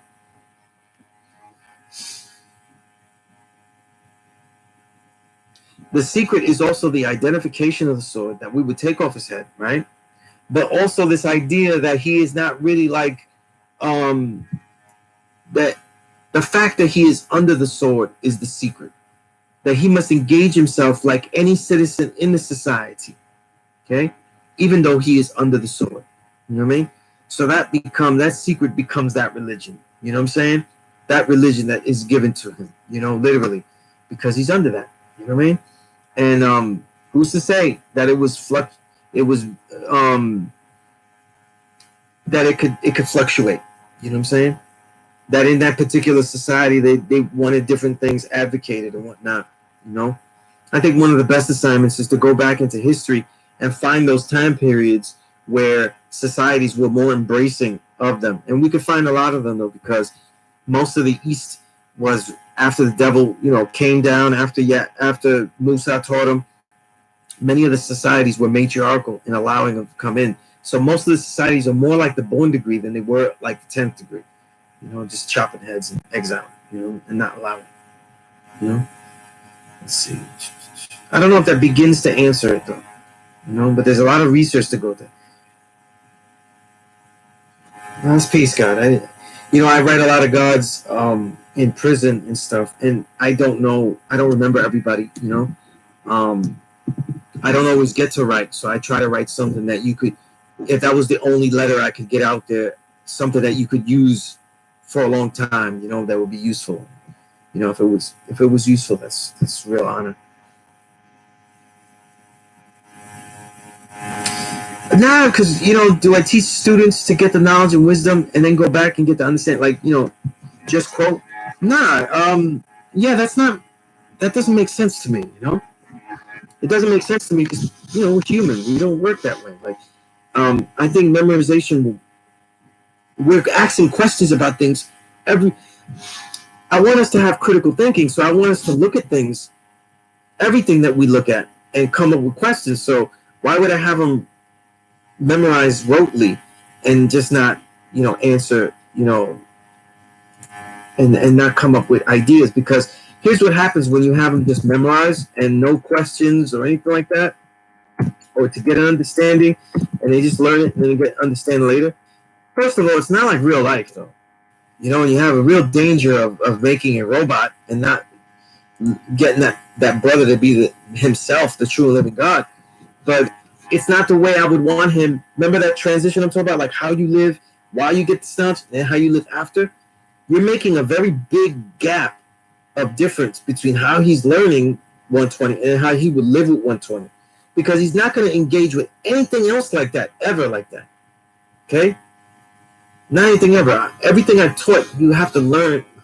Everything I've taught and learned was best learned when I was asking questions and having critical thinking while it was going on, including things that, I could even ask dumb questions. I learned the martial art by saying, like, what's the point of having my hand like this? Like, what's that? And when my Sigun would explain to me why, I've physically shown me or just explaining it to me, then it became more of a real thing. So What you also deny is the person's ability to make critical thinking questions. You see, I don't expect them to have an understanding that is that might even an understanding that is going to be useful. It might not even be useful, but I expect them to have a developing understanding that shows that they're coming up with critical thinking questions. Sometimes the questions you make while you're announcing the degree that is never answered. You might answer it down the line, but you wouldn't have if you never made the question. You know, we assume that the easy part is that the easy part is making the question, and a lot of times we don't get a lot of answers because we don't make the good questions. We don't spend time developing our questions. Okay, so everything you learn, you should be critically thinking, questioning, and saying what if. Okay, because remember, right, the creator's main question, the creator main question is what if. Whether they say it overtly or whether they say it inner, right? Whether you create something, a poem, a rap, or anything, a piece of art, your mind is answering what if. What if I do this? What if I say that? What if I go here? What if we did it like this? You know what I mean? But what if I can do this? Can I do that? Right?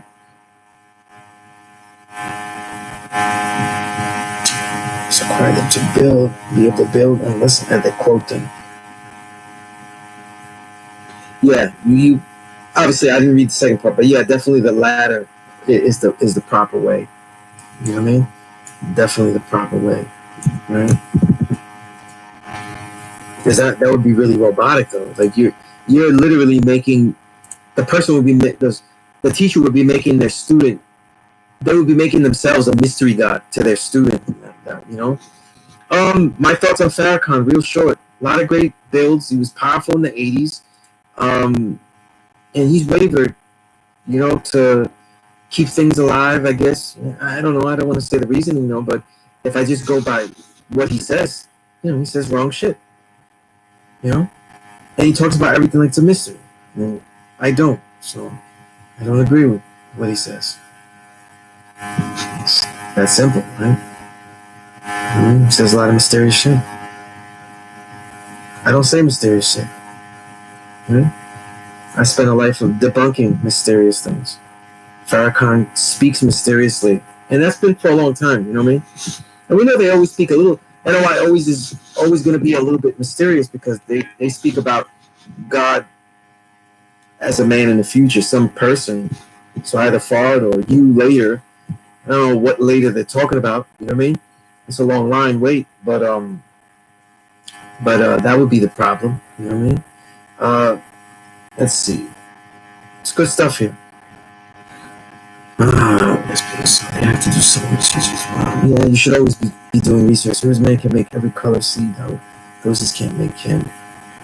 The original man can make every color seed, however those seeds can't make him. When we talk about black, brown, and yellow, understand that that's all original though. Let's not get in the separation thing because I've seen families of yellow seeds make darker children than them. You know what I mean? So I've never seen extreme levels, but I have seen yellow seeds make brown seeds, so all the shades of the original man are in the original people, you know what I mean? Black, brown, yellow, you know what I mean? And the more we study melanin and stuff, the more that we know is an unquantifiable chemical in all the organs within the body, then the more we understand, though, the depth of what we mean by blackness, okay? Starting out with books like T. Owens More, The Science of Myth and Melanin, and analyzing that.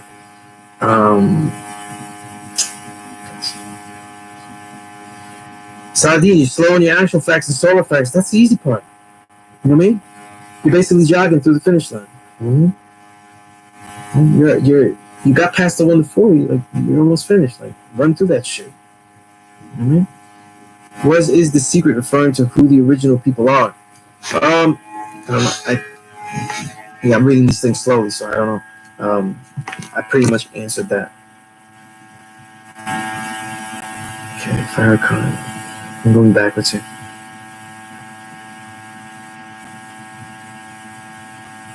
Yeah, learn the quote and go back later, though. Yeah, I find that gross, though. It's robotic, you know what I mean?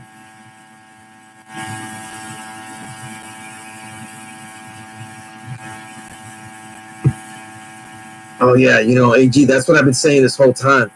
You know, like when you see what the student acts, you kind of understand where the student is from. You know, you gotta let the student speak. They've got to be able to express themselves. They got to feel free. The classroom, whatever it is, the cipher, whatever this classroom is not an imposition of the teacher onto the person. You know, and that's why I mentioned the Pedagogy of the Oppressed by Paulo Freire, because he was against the bank model of education, where like the child is just a piggy bank for you to put that in there. Teaching 120 like that is doing that. The model is that you are drawing out that which is within. Education comes from the Latin root word mean educare. It means to draw out that which is within. You are drawing out that which is within. So it is in there, okay? And the only way you find out is by asking them questions. They're learning, and the classroom is not your place to feed things. It is where you create, the teacher creates a forum for the student to have their own laboratory to experiment with all of the ideas and things that they are learning. Okay, so it's really their laboratory, not yours. You know, so they are not your lab rats to just poke and prod and do things like that. Right, understanding see that original man has got like understanding does come in time, but understand that people already come with their own understanding. And we have to respect that when they see things, they have an immediate understanding or an insight to things. And you don't develop that by hindering that path. You don't develop that by stopping that path, So, just make robots,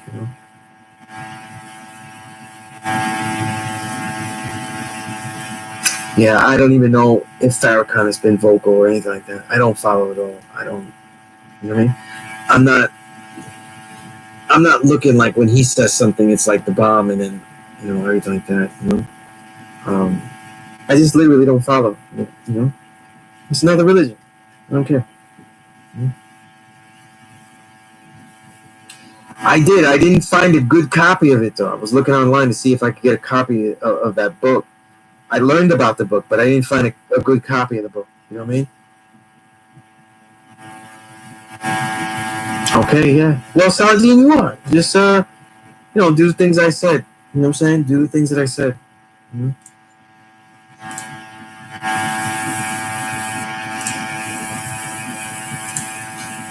And then oh yeah, for Alahin, he had asked about the Nag Hammadi library. Any old scriptures, if they're shown and proven and they're useful, everything is useful to read. I think that's what you were asking. Let me go back into my notes where I cut and pasted. Let's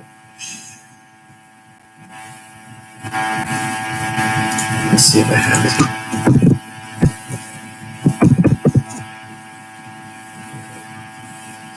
Yeah, the validity of it, and I don't know so much about the validity. I have to do more research because I never really dove into them. I just know about them, but I have to do more research because I never thought about like really studying them. So that is a question for the future, that I can answer later.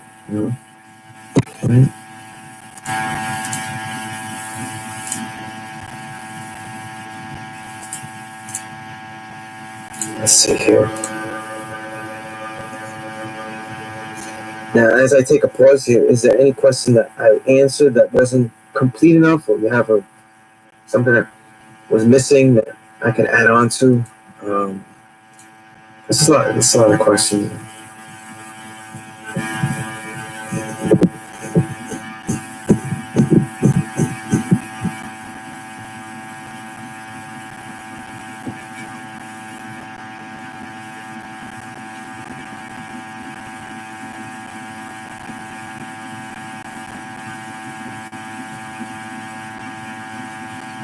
Let's see what we have here.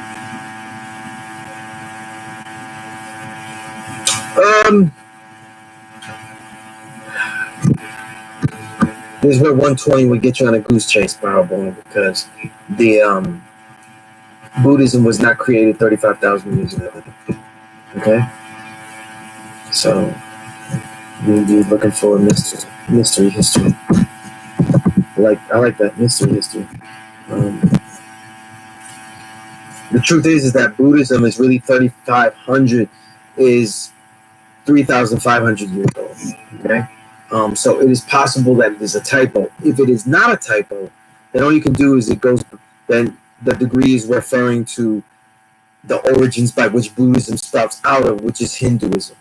Okay, because remember, it's Shakyamuni foregoed his kingship because he felt that the religion of Hinduism had gone out astray. Basically, too much idol worship. Okay, that is, yes, Aldine. That's obviously, that's obviously the secret. You know what I mean? But the secret is more in that ninth degree about what he was about what they were taught, and how they were taught, and how they were allowed. Because, but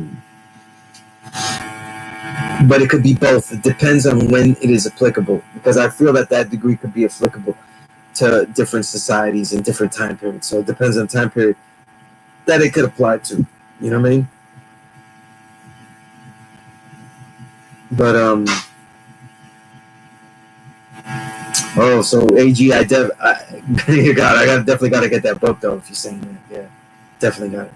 But with the 35,000 years or 300 or 3,500, to me, I think it's more of a typo. But it still connects in some kind of way because it goes back to Hinduism, which is the direct root of Buddhism, and any research that goes into there is useful, and insightful. The real question is, and I think of questions, is why are those the two religions picked in that degree? Right?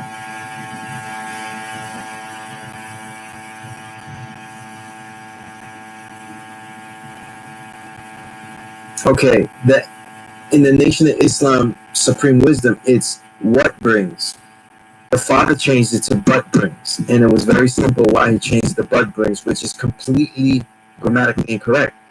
It's simple. It's because when he would build with the gods, with the young gods and stuff, and they really wouldn't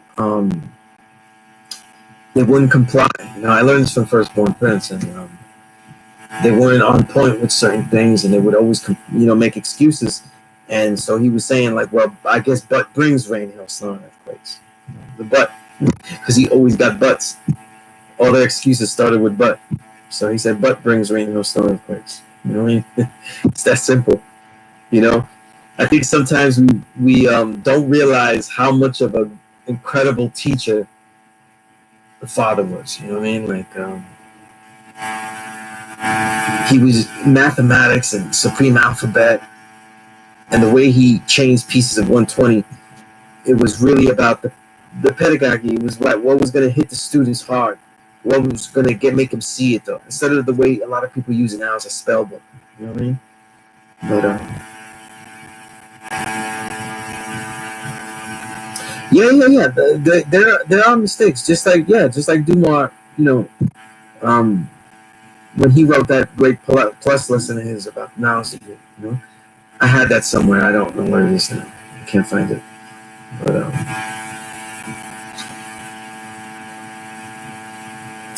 yeah, of course, yeah, definitely. Buddhism is predated by a lot of the stuff, But Buddhism, particularly, is not defined by its practices and rituals, but more so on the basis of the Eightfold Path and that mentality that it is all due to that everything is based on suffering. So that has its own particular origin of being a focus. It may have been revealed in some kind of way, but to be particularly focused on is something that is home to Buddhism.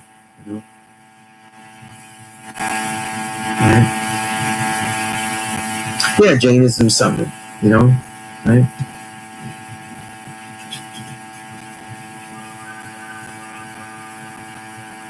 Peace, cave over.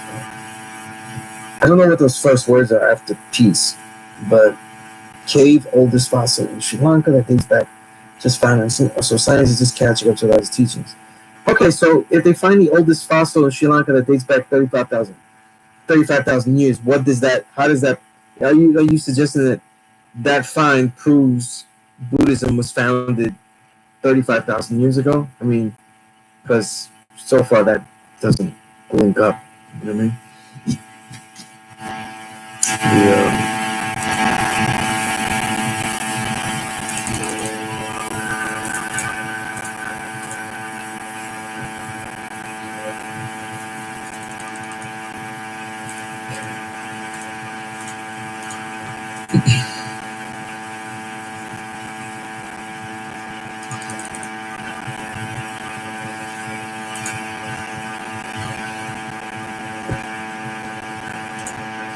Yeah, EG, the mistaken analysis between the 1 to 40, though, is just really the Asiatic calendar. So when you start computing the Asiatic calendar backwards from that date, it becomes incorrect. You know? And most everybody was just quoting it, because it's not that knowledge degree. That's not really that really wasn't the thing.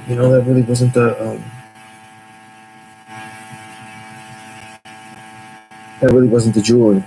You know, but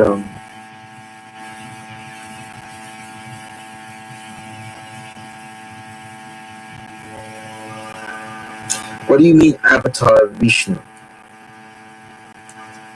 Because Buddhism is not really a thing. It's really just a spiritual teaching.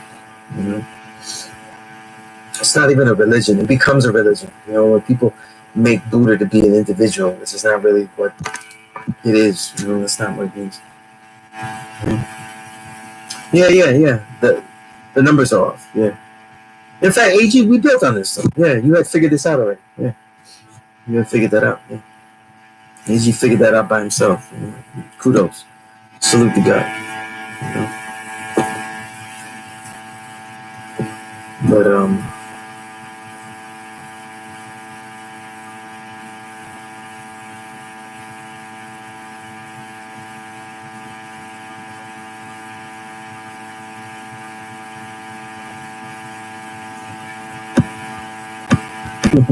where yeah, I always say this though, like, be very careful how you build about ancient times though. Like, if you're just looking for, sometimes we go through ancient history just looking for the Black Sea, and sometimes it hinders the depth of what we can learn from specific time periods though. You know what I'm saying? So, you know what I mean? Like,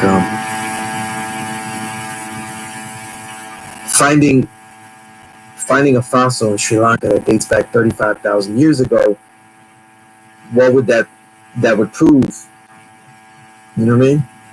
What would that prove? Because the society at the time of Buddhism was we already know it was the original people, whether they were black, brown, or yellow. Mm-hmm. Mm-hmm.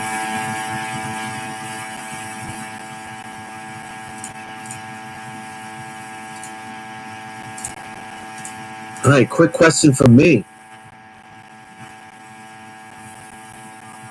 Let's see. Power Born, I see I totally didn't get you the Krishnamurti joint. I'll send you a couple of books, though. I got my flash drive very near me, so as the class is done, I'm just going to do that. But,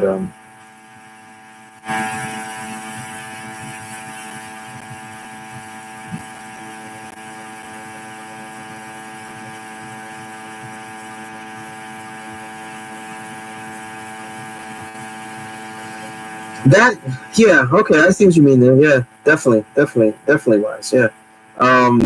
That's a good question. That's a good question, AG. How many people in the lessons can we say lived as an actual fact? I don't know. You know what I mean? Like, can we say Yakub? We know that everything originates with a man and an idea, right? So we don't deal with mystery, right? Can we say Fard, right? Fard is mentioned in the lesson. He clearly lived, right?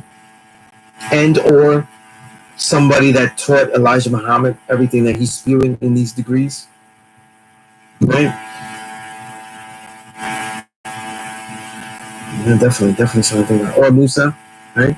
Because somebody definitely went to teach them, right? Enable them, because even when we study migrations, we do see those migrations um, of Europeans there and then gone and then coming back, right?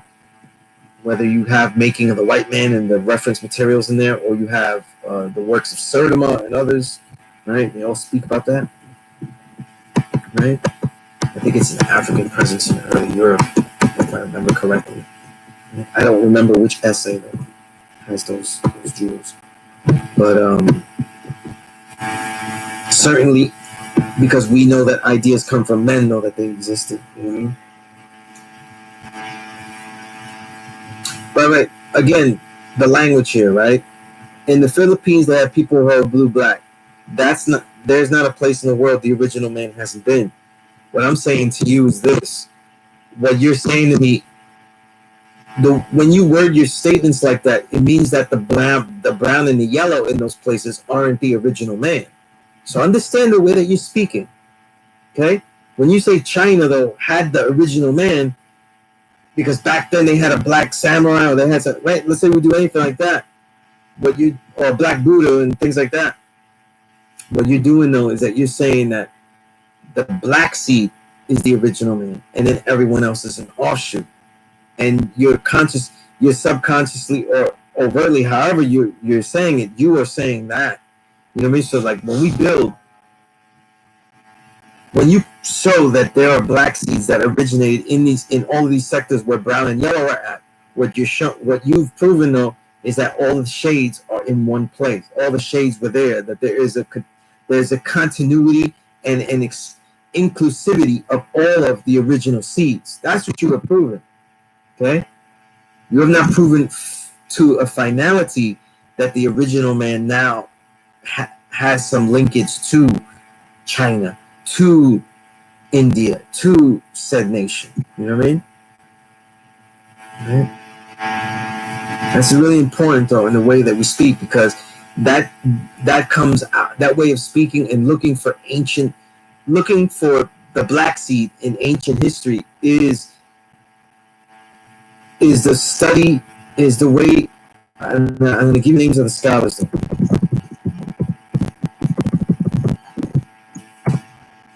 I'm forgetting his name. It's really the mentality of the scholarship of the black books movement, or what is known as the black book movement. It wasn't called that when it was happening, but it's what became assumed that what Sertima, Ivan Van Sertima, what Cheikh and the Diop, and what they were doing, what they were showing was an African origin. What it then became was showing that the black seed was everywhere, and that's what it became when especially people like Runoko Rashidi started to do that and be historical photojournalists and show black seeds in every area of the globe, and then show that photo historically, but also as a current journey, and showing that linkage. But what you're doing though when you do that is you're also saying that the people that are there that are brown and yellow aren't really original people. That now they are originally black because they come from that black. What really should be said is that there is a continuity, that we have proven a continuity, that all the original seeds have always been one and have always been in every place. The truth is that every single society, whether through the actual reality of the phenotype being affected by the generations in certain places, in certain environments, right? Which is also something that Elijah Muhammad alluded to and spoke about. If we take note to that, then we understand that they are all original people. You see? But when we do that though, we kind of, to me, the way I see it, we dehumanize the original people that are there. We say, oh look, China, they do kung fu and all that though, but the black man was doing kung fu here. No, make that distinction that we found that the black seed also has a root here as well, and that shows that all of this is springing from all of the original people though, with that black root, because it's the black root that is being grafted out, grafted, separated, and then destroyed. So you were finding that black root and putting it back. So we find civilizations with original people without the black germ. So you've put the black germ back in the history. Okay? But doesn't mean that the brown and then the yellow are to be referred to as if there's no reality. Once we see brown and yellow, we already know that that is an original culture. Okay? A lot of times we reverse research. The reverse research of the Black Books movement only gives certain societies validity as indigenous or original if they find that black seed, you know? So they found a connective tissue, and then they make it that was the only tissue, and then those are mutations out of it, and they're literally grafting out the brown and the yellow as well. So you don't, be careful of the way the language that we speak, you know what I mean? Right? Be careful, always be careful of the language, though, because there's a reason, there's a reason, there's a lot of reasons why a lot of Asians don't have knowledge of self. One is because most of this knowledge of self, right, is basically inspired by those who are radicalized. You know what I'm saying? So we are radicalized, right? And by being radicalized, right, we become so radicalized that we go, that is the devil, so it's got to be right, so I got to be the God. And then we become radicalized to this knowledge of self. What happens is that it serves a function. It serves a purpose of lifting us up, though, our own egos. You know what I mean? But what about the Asian, Chinese, whoever, Korean, whoever it is, that doesn't fit that phenotype, right? Doesn't fit that culture. Like, let's say, even if I, as a Puerto Rican, are taught that I'm not African or black, or just have some cultural aspects, the cultural aspects are so dominant that we start to see that, oh, we're black too. Like, just look at the culture. It just won't go away, right? But what about them that they live a life that is not one that is immediately oppressed, so they're not radicalized very quickly, right? And then they don't seem to fit the phenotype in any kind of way that they're looking at. And then the way people speak, when we go back and they see positive people talking about ancient history of the original people, and they do the same thing that the devil did, and they separate the brown and the yellow. You know what I mean? They separated us, and we think we're all different. And then you go back and say, China has black Buddha, so we was always there. And it's like, there's Chinese right there. Yeah, that's why we're always there, because you found a mystery to show that if that's the proof that we were there. You know what I'm saying? If the proof that there was a black statue of a black seed Buddha, black seed Buddha in China, then what you found is a mystery if you disconnect it from the original people that are there now. You know what I'm saying? And saying that they're valid because of that. You know what I'm saying? The truth is that the real true and living are those original people that are there right now that carried that on. You see? And if they were taught to separate themselves, so that's the cycle of the grafting that took place society-wise as it extends. But be very careful about our language, because we're the ones with the knowledge of self, and we're the ones that are carrying this language to the entire globe eventually. You know? So aside from destroying a language of mystery in our speak and the way we might talk mysteriously by accident or not really thinking correctly when we speak, we also speak haphazardly, and we might disengage the original people, though, by just separating that way. You know what I mean? No, listen, Saladin, that's the whole thing. We're not looking at it from other people. In order to have this knowledge of self and teach and build like a 5%, who's the 5% of the planet Earth, you have to realize that not everybody is going to be radicalized like you. Because a lot of people in this devil civilization that we call devil civilization is doing all right. And they succeed in their pursuits. Right? For example, let's take the legend, the black seed that we're all getting ready to study and enjoy and watch the Last Dance documentary. Michael Jordan, that's the blackest of the black.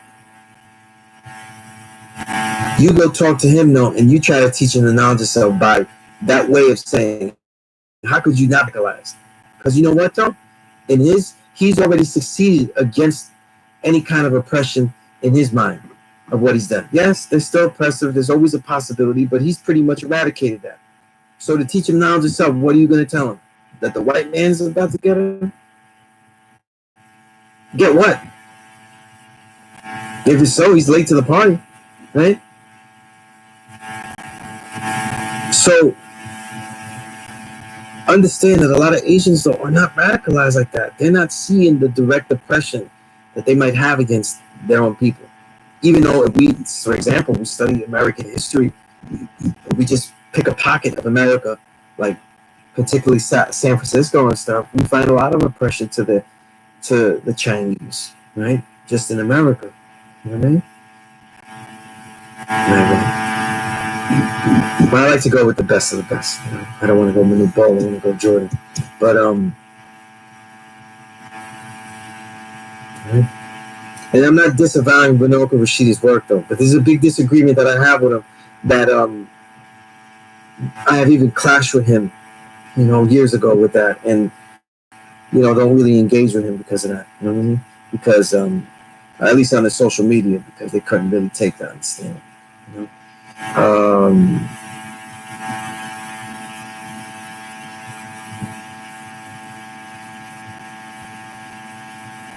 Listen, what I mean by radicalized, though, is also become, radicalized means become aware and desire to be reactionary to the oppression that you are faced with. And the truth is that a lot of people aren't going to be radicalized that way. Okay? That's why you don't see a lot of Asians with knowledge of self. The truth is that many of the ways that we've always built have been about radicalizing people. You know what I'm saying? White man's the devil. Look what he did this. You know, like it's easy. Look at Trump. That's the devil. You know, duh. You know, duh moment. You know what I'm saying? Right? Right? And then couple that with the fact that we all think that we're all different, right? So, you know, why would you know many of the Asians see a camaraderie with us? Although there's a history of camaraderie, right? See, Divine Son, I bet to differ though. See, the thing is, what you're not getting though is that Asians have already fit in. They're already succeeding. The Father taught us to succeed in the society that we're in though. So technically, like what we're trying to do and what the Father taught us to do though, they've been past that game. Get a skill of a trade and build. The Asians that you see come to America, they've already done that. So how would you teach them knowledge of self though if you can't really get them on that aspect? That's what I'm talking about. You know what I'm saying? That's what I'm talking about. You know? And that's what we have to learn though. Not to always build, spot the negative parts of your build. I don't mean wrong. I mean negative. Some of the negative could be wrong. Like I said, if you say, look, the Black Buddha proves that the black man was there. There are Chinese people there. So those Chinese are black. The way we define black as black, brown, yellow, the original man, they're already there. But then there could be other errors. So are you focused on what the devil's doing when you build, or are you focused on what the true living God is about? See? So always focus on the positive now. So that's why I always give that example of Malcolm versus Martin. I mean, Malcolm versus the Father. People go Malcolm versus Martin, but Malcolm versus the Father is the negative and the positive poles of this knowledge, right? Do you go around telling people about what the devil's doing and devil this and devil that? A lot of it could be true or not. Or do you go around teaching about who we are and what we are and what we ought to do? You see? That's what I mean by positive knowledge. When we talk about the positive and negative poles, I'm not always talking about what's wrong or right. Okay, that's all perception. Okay? What I'm talking about is the perspective. You know, is it positive toward what we're dealing with, or what is useful for us, what is helpful to humanity, or just talking about who's hurting us? You know what I mean? Right?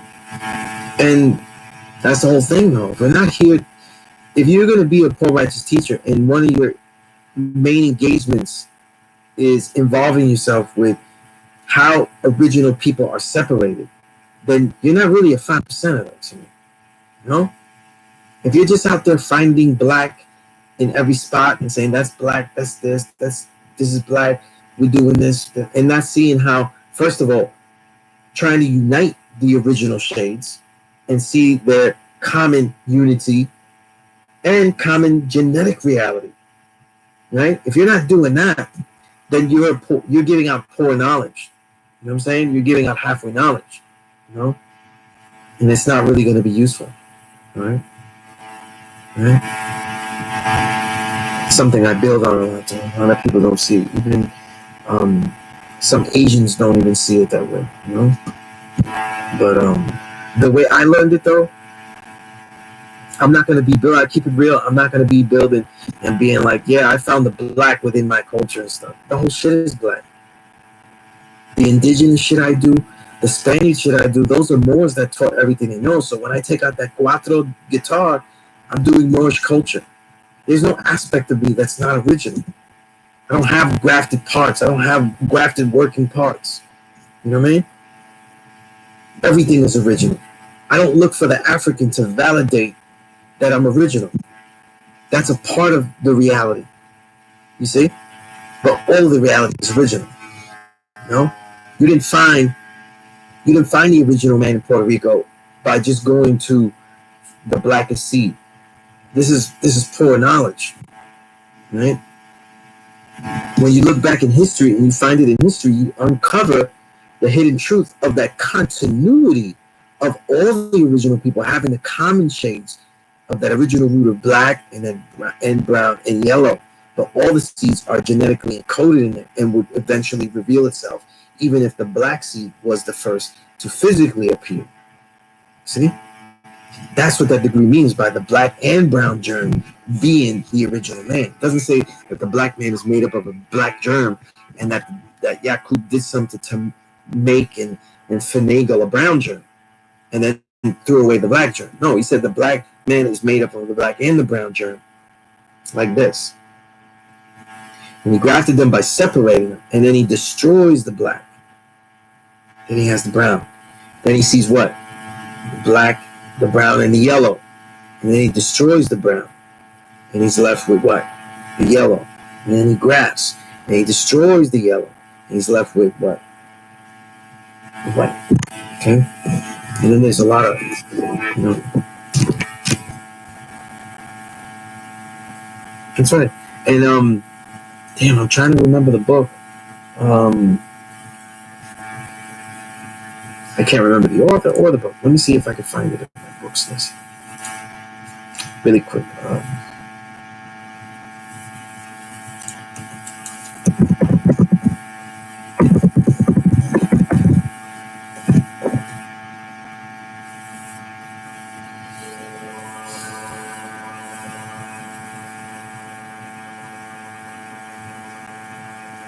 There's a book that I'm looking for. I just finished this book.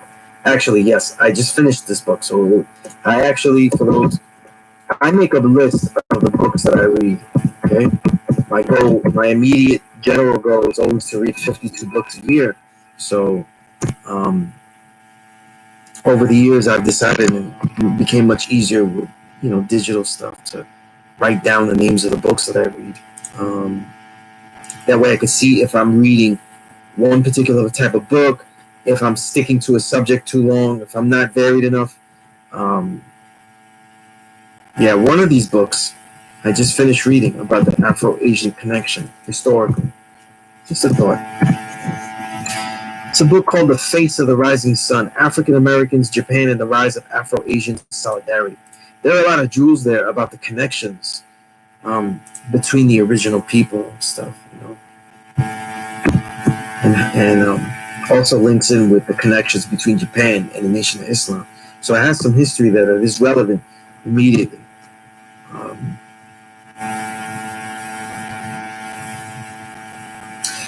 There's no one left on P.E.A.C.E, God. No, P.E.A.C.E, also known as Patmos, there's nobody left, because then what someone would be saying if there was people left is that there's one insinuation where people try to say that brown and yellow was made during the grafting process, though. That's a lot of bullshit, right? Because they're not reading the third degree or any of the third degrees in the beginning, right? The 1 to 10 or the 1 to 14. But yeah, Divine, email me. Okay, get the students a book. I wrote it wrong. I get the students a book list, and okay, that's my Gmail.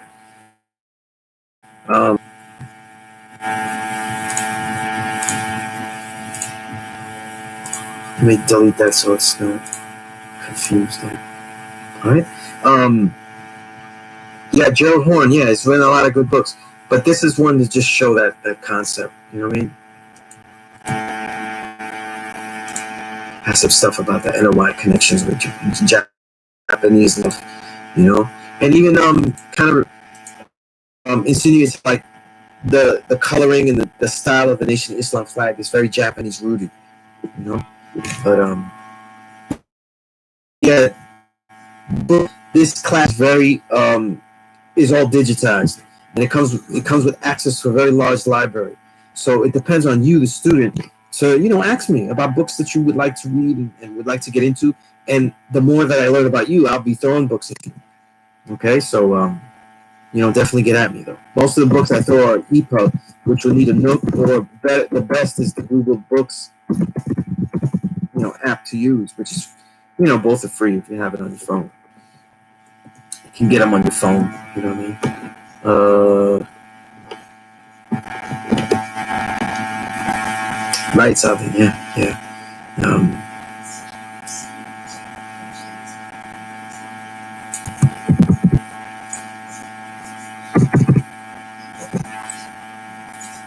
Okay.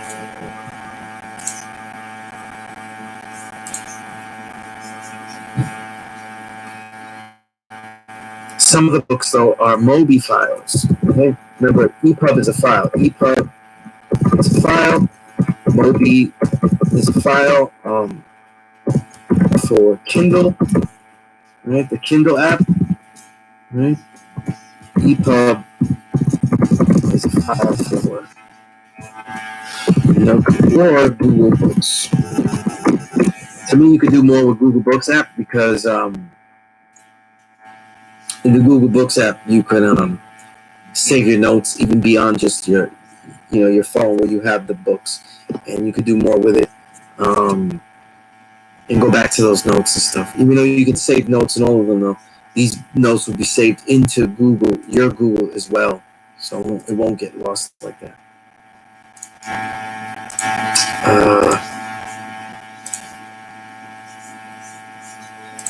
And of course, I give PDFs though, even though I'm not a fan of the PDF. Right? Can't do as much with the PDF.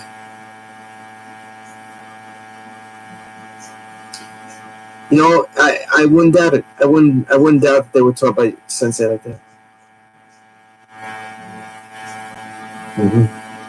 Now, when you see a samurai today, this is where I'm saying though, 793rd. That you're gonna have to rewind to my whole build. If you say the first samurai having black blood, then what does the samurai have now? Okay. Because if you say he has yellow blood, then you're also saying he has black blood. You understand? If we don't talk about black, brown, yellow as one and the same, then we're also making, that was the first samurai we say was a black seed. We have to use the language that's correct because we're the ones that are teaching humanity the differences between the shades and the actual sameness of all the original shades. So be very careful about the language. Again, when you say something like that, always hear about the first samurai having black blood. That's exactly what I mean. What is the Asian blood? What is that? You know what I'm saying? Is that if they are original people, then they are also black. So then the blood is also black.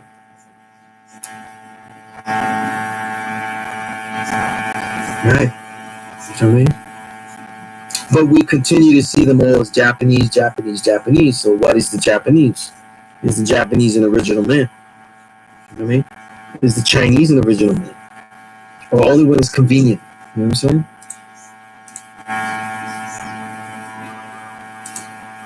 Right? Like I said, be very careful about that language. And again, the main reason is because we go out there and we teach, and we end up being separatists instead of really be uniting the original people. You know what I mean?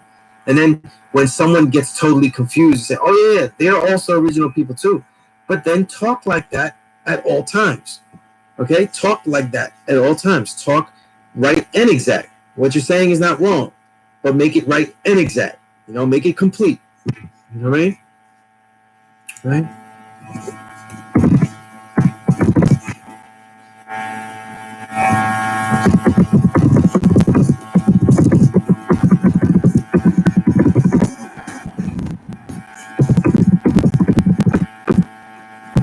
Because remember, we bring a new way of language.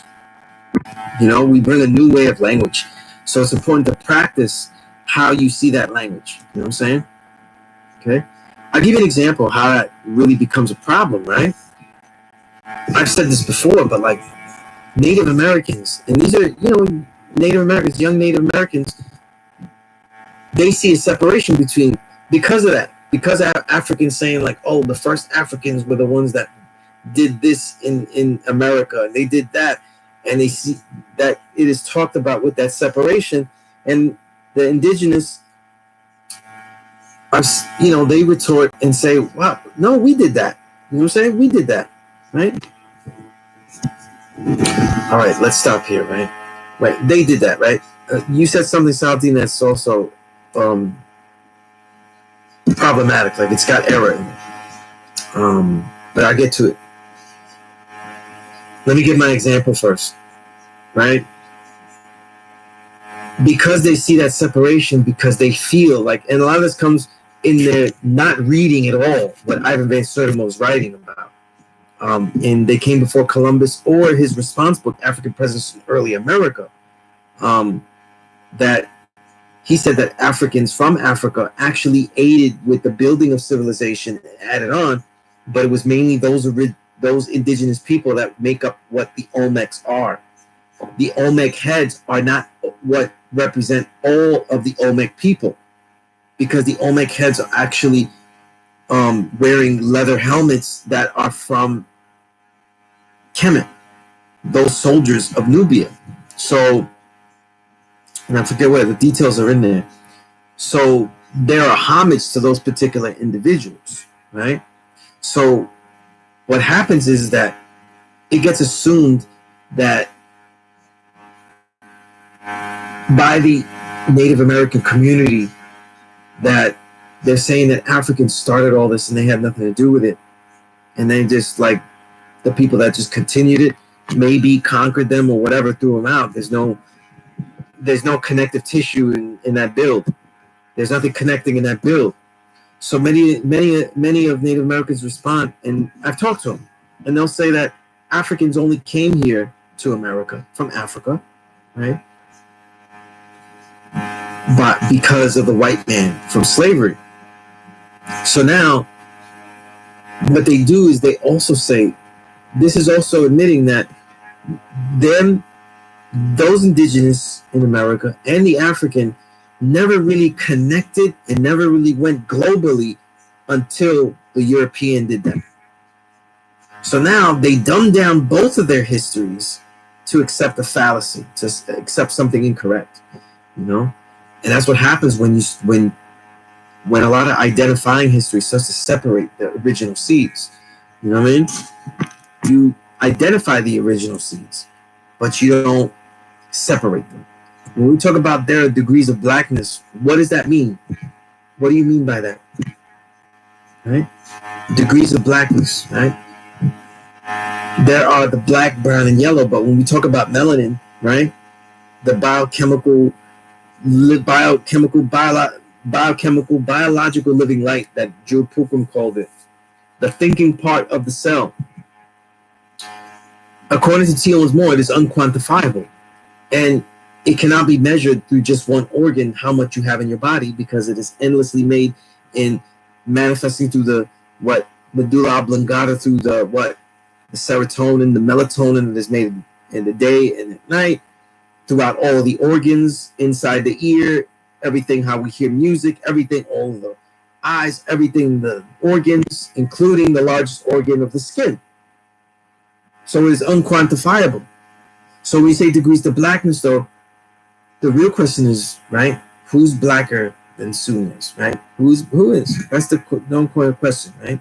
We put an individual in. Who is blacker?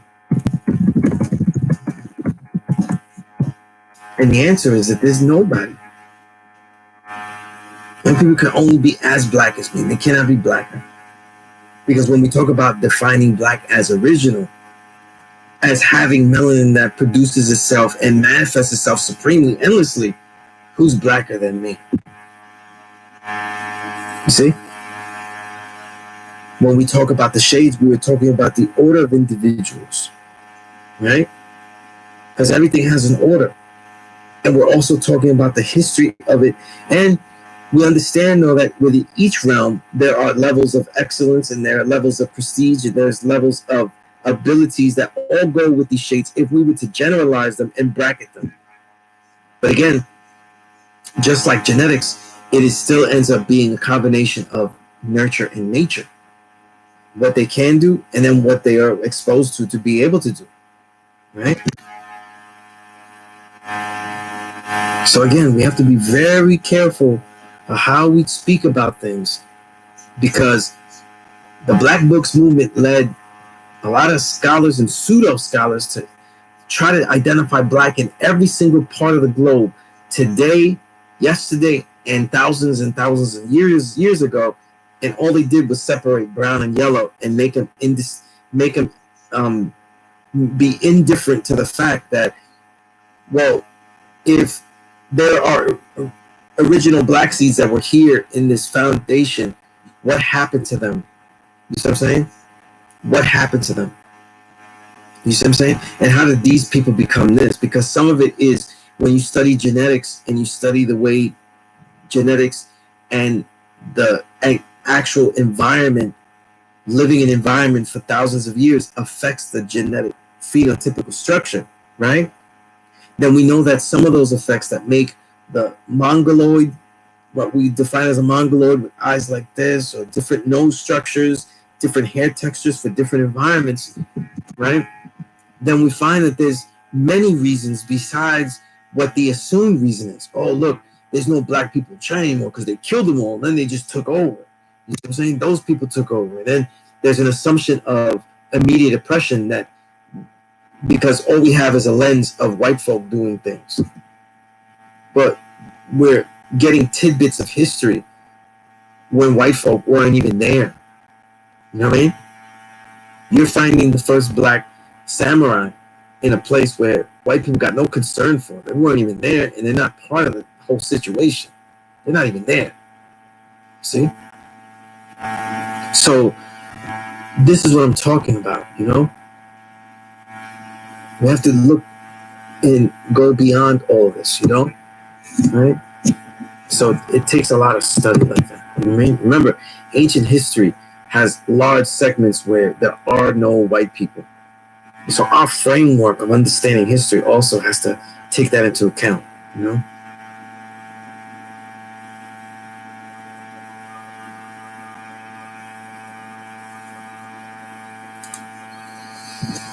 Absolutely, absolutely. You know, 793rd, yeah, that's absolutely, you're always going to find that. You know what I'm saying? Listen, as long as I've had the knowledge, nearly as long I've been a martial artist, and a lot of that comes along with studying the Chinese culture, along with not just, you know, Chinese martial arts, right? Of Kung Fu and all of its brackets, you know what I mean? So we do gravitate, just like we gravitate to other original people in their cultures. Doesn't, you know, it's all one, it's all one and the same. You see? We're the ones that are putting this puzzle together. You know what I mean? Don't break up the puzzle, you know what I mean? To make one point, you know, because it becomes a problem. You know what I mean? That's all I mean.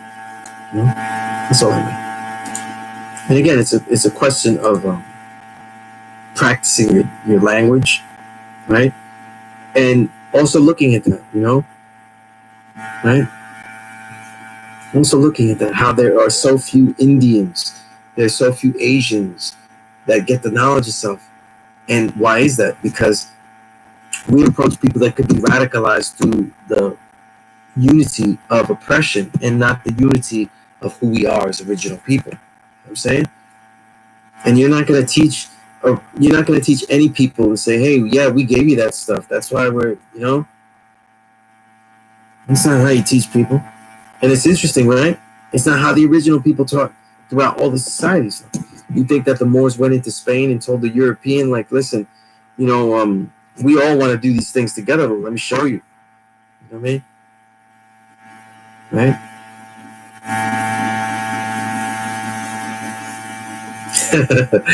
Yeah, that is definitely a movie I would definitely want to see. Definitely want to see. You know, we're winding down. We have about 20 minutes left, though. So if there are any questions that people want to say, I want to go through. Let me see if there. I had a couple of things listed here.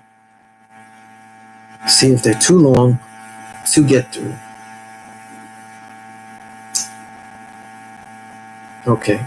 I want to make a note of something. I'm going to read something here that I wrote to a student that asked me a question. I won't say what the student was or who the student is or what question that they really asked, because it really goes with the build of making a name. And I built with this to many people and stuff, but this is a more succinct point, you know, more getting to the point, you know. Because the student was trying to find out who they are, you know, and they said, with all this, I've been studying, and I'm not really finding out who I am, you know. And I said this, right? I said, enlightenment is always happening, never just one experience, and is as infinite as your mind is. Don't worry about finding a definite answer of who you are. That answer won't come. The answer is you writing it in yourself. In other words, what am I? I am blank. Right? Fill that in. What will I be? I will be blank. Fill that in. No matter what you learn of yourself, right? That man controls his reality through studies of quantum mechanics, that the original man is you, and you have all the faculties and the elements of the universe within you and at your disposal through biochemistry, etc., etc. It still would be your answer to those two questions above that you will fill out yourself. No one, and even no true piece of information, will give you that peace of mind. No one, and even no true piece of information will give you that peace of mind. You must and willingly will answer them yourself as answers that are sincere, proven right and exact, and willing to live out. Then you'll just be. So, repeat the last thing. When you answer them as sincere as you can, as proven to be right and exact as you could possibly be, right, and willing to live it out, then you'll just be. Then you'll be the person that you were looking for. Okay? But it won't open up in a book. You won't open up message to the black man and just, you know, holy shit, this is it. You know what I'm saying? Right? So the reason I'm saying that, reading that, is that the making of the name is very crucial, and it has those elements in you. But even as you make your name known, this is why I want you, and I always suggest having a journal, because that's always going to be what the questions that you're asking at every turn. What are the questions that we're always asking ourselves, right? Who am I? I am, right? And you answer it. What will I be? I will be. These are the questions you're always answering. When you answer these questions fairly and rigorously, right, then you begin literally in the process of writing history. Okay?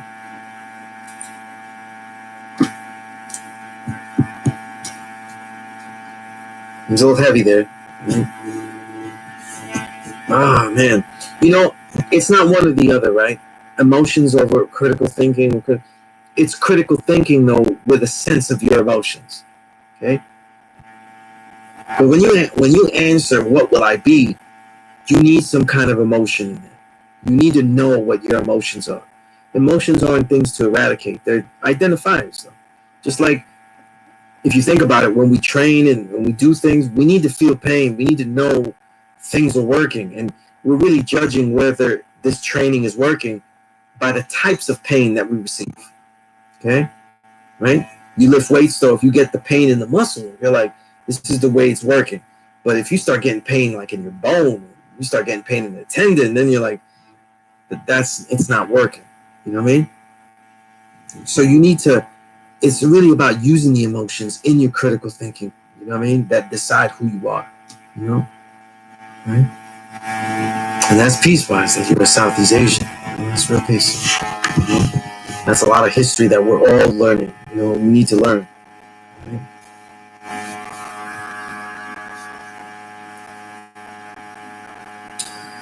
All right, we have about less than 15 minutes left, so if anybody has any questions about anything, because this class is from 7 to 10, we have like 10 minutes left, but I always like to stop now when I officially get to the 3-hour markers. I give, you know, I'm online here, though. I want to give you an honest 3 hours, you know. So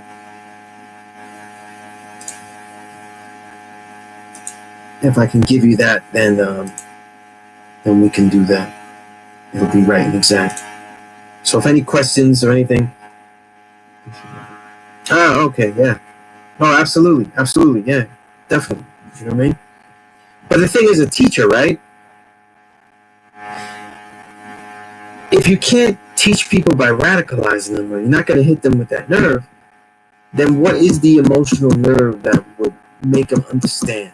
What is it that they're looking for and that they're needing? Because theoretically, if the knowledge itself is true, then that means that everyone can use it, and we just don't know what it is in each person that they actually would make them realize that they need it at that point.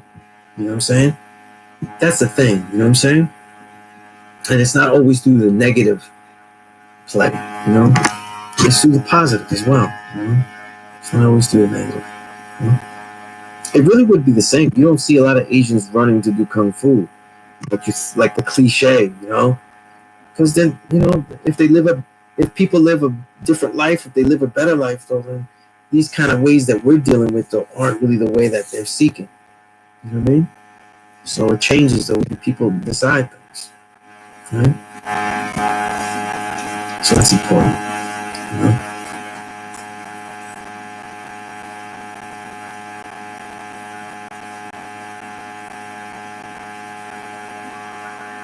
The truth is, when it comes to critical thinking skills, I would like everyone to balance those critical thinking skills. That's why the arts are so important. Because when you study the arts, the music, and you study film, and you study things that you enjoy, but with a deeper perspective, not just analyzing and blowing it up and things like that, but really analyzing the beauty of the arts, the technicalities of it, things like that. Then what happens is that you're also seeing why your emotions gravitated you to something and why you love it, you know? And in those emotions are identifiers to why something is really quality, why something is beautiful. And now you're analyzing not just create something that was made, but you're analyzing creation itself, creations. And you'll be able to use your emotions to funnel them to make creations, because we're creators. So every single thing that we create has some type of emotion in it. You see? It's got to have, you know, like I was, you know, we talked about Primo Rizzo, right? What makes them so great is that they got the grit. That's what the hip hop is. Always has the grit. It doesn't matter if it's a slow flow, smooth, talking about love. There's something gritty about it. So we find the core of what is great about something, you know, and studying the arts, analyzing the arts, you know, and not just analyzing the arts by what's successful. He blow up, he's this, he's popular, but studying why you like something. Why do you like a song? I like the beat, though. But what about the beat? what I'm saying? What part of the beat? I don't know what it's called though. We'll find that out. What part of it? You know what I'm saying? Why do you like this movie though? What are they doing though? What is it about the acting that engages you? Well, it's not really the acting. It's not really that good. And then you narrow it down. Then it must be the story. You know, it must be this. You know, it must be the look, the cinematography, whatever it is. But you start to analyze and really analyze what it is. That's where you put the critical thinking and use your emotions as a guide. That's why studying the arts can link the two where they really belong, because creations are going to be a combination of both. You know what I mean?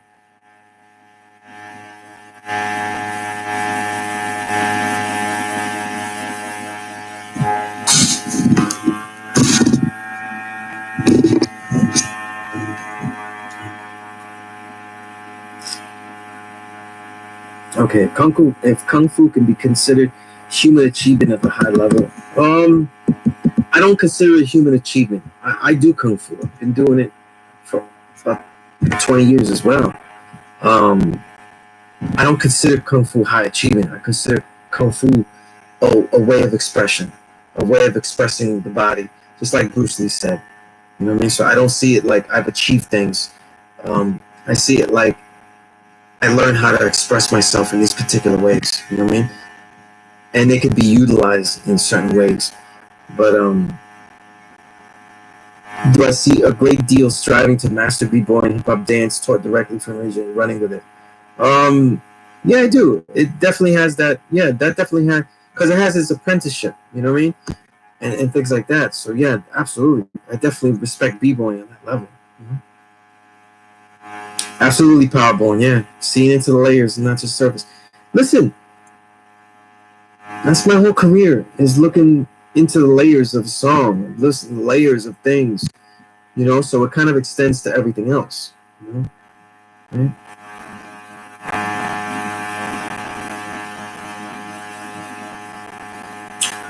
Word 60, why would you say that 7 is God? Meaning the numeral 7. Well, when we say the 7 is God, right, besides it being very continuous, not continuously, consistently seen throughout ancient times, that number, it's often in the process of you know, different processes of different ancient societies. There's a consistency of processes that they always ordered as far as enlightenment, and it consistently became where the 7th was always that highest level of enlightenment. You know what I mean? And then with the mathematics, though, when the Father devised mathematics, though, that was where it went perfectly as well, and that's how he saw it, and it was inconsistently in line. You know. And when we look at the numbers, though, throughout history, though, everything has always gone in patterns of 3, and then a peak. Patterns of 3 and a peak. So you go 1, 2, 3, 1, 2, 3, and then now the third set is the peak. So you get the 1, 2, and then the third set. See?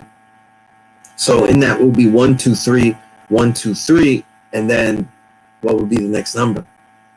7. So it's in line with the levels of 3, and then that 7 comes in the third level. So it always goes with that knowledge, wisdom, understanding. Knowledge, wisdom, understanding lived out is culture, power, quality, right? And then what is the fruit of it? God. So 7 is just, it's a number that, it's just it's the perfect pattern. You know what I mean? It's the peak of the patterning. You know what I mean?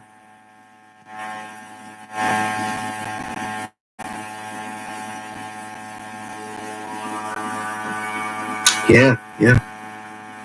Mm-hmm.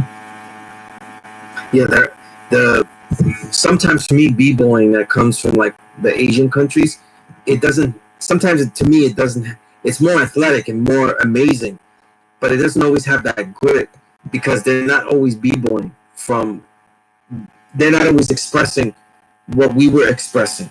We were expressing anger and stuff and real battle.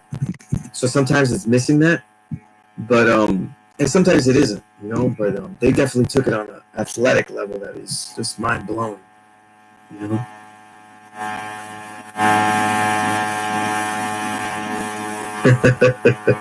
Yeah, you know. But yeah, you know, one thing I will say about the RZA, that Primo battle, is that People arguing about who won is ridiculous. Whoever wins that battle though, what does that mean? Does that mean that RZA sucks, or does it mean that Primo sucks? It doesn't. So when they battled each other, they didn't really take it that way either. You know what I'm saying? They took it as it's in the reminisce that they spent half their life making more than half their life selling music, over mostly their whole career making music, their whole life making music, and they're hitting us from a point of like celebration, you know, to actually have achieved all those incredible songs on both sides, you know, and people are expecting to hear a battle. Oh, finally show that Primo ain't shit, or finally show that RZA don't really have it no more. You know what I mean? Like, doesn't make any sense. You know what I mean? The truth is, it's hard. The battle is just going to be, you know, reigniting, you know, old times, showing, you know, like we made it through all this stuff and we made these great songs, you know. Sometimes we miss the jewels in the titles of stuff, you know what I mean?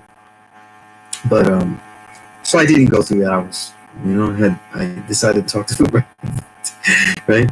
But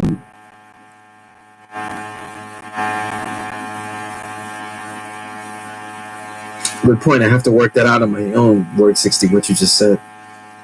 Free actually learning and master actual dance and rhythm all the time. Yeah, missing that rhythm, dance grit, and fun with it. All that. Yeah, it's all dependent. You know, I think as people learn, they get better and better. But certainly, like, the athleticism, you know. And Paul, you're right. You know, we won. You know, I hope people remember the stories. I spent a lot of years trying to collect those stories as a journalist, and a lot of them I knew, and a lot of them, even some of them I didn't. So it was just great, you know.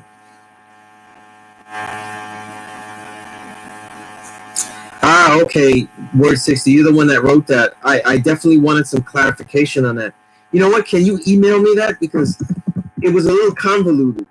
It was a little convoluted. It was a little confused to me. Maybe because, you know, maybe if you put it out in like in email, it'll have like more punctuation, you know, to it and stuff, and I could get it, you know.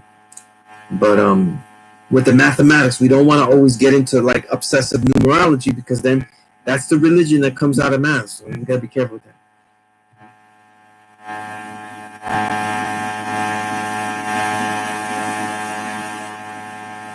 Right, yeah. I negate all of those battles 7, 9, 3 because I think that those were, you know, those are lesser artists. I don't really, you know what I mean?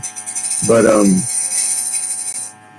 I think one of the more entertaining ones was Alchemist and Just Blaze. Even though Just Blaze cheated and played songs, that's why it's also important when you play songs versus beats. You know what I mean? Alchemist was playing beats. You know what I mean? And Just Blaze was playing songs, so, you know, to me he was in the wrong. And Alchemist to me is way better. It's to me like this. Alchemist is on another level. His crate game is on another level. You know?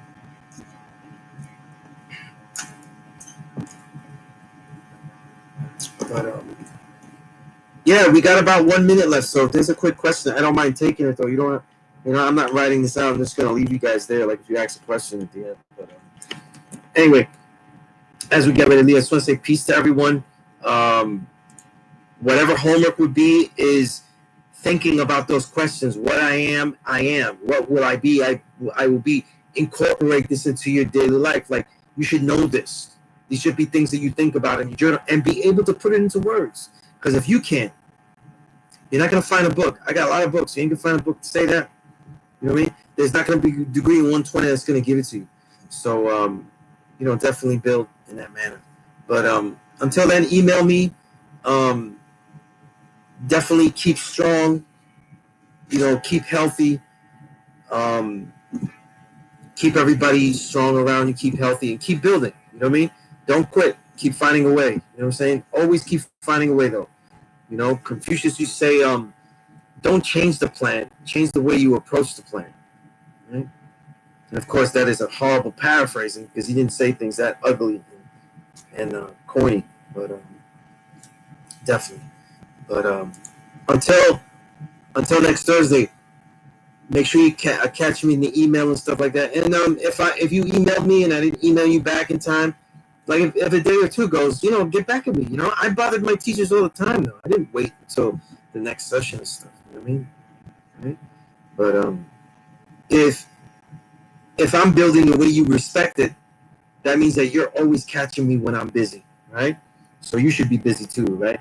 So peace to the gods and the earths, all right? And all the human families that, were on the stream that checked it out and did the knowledge, all right? So until next time, peace.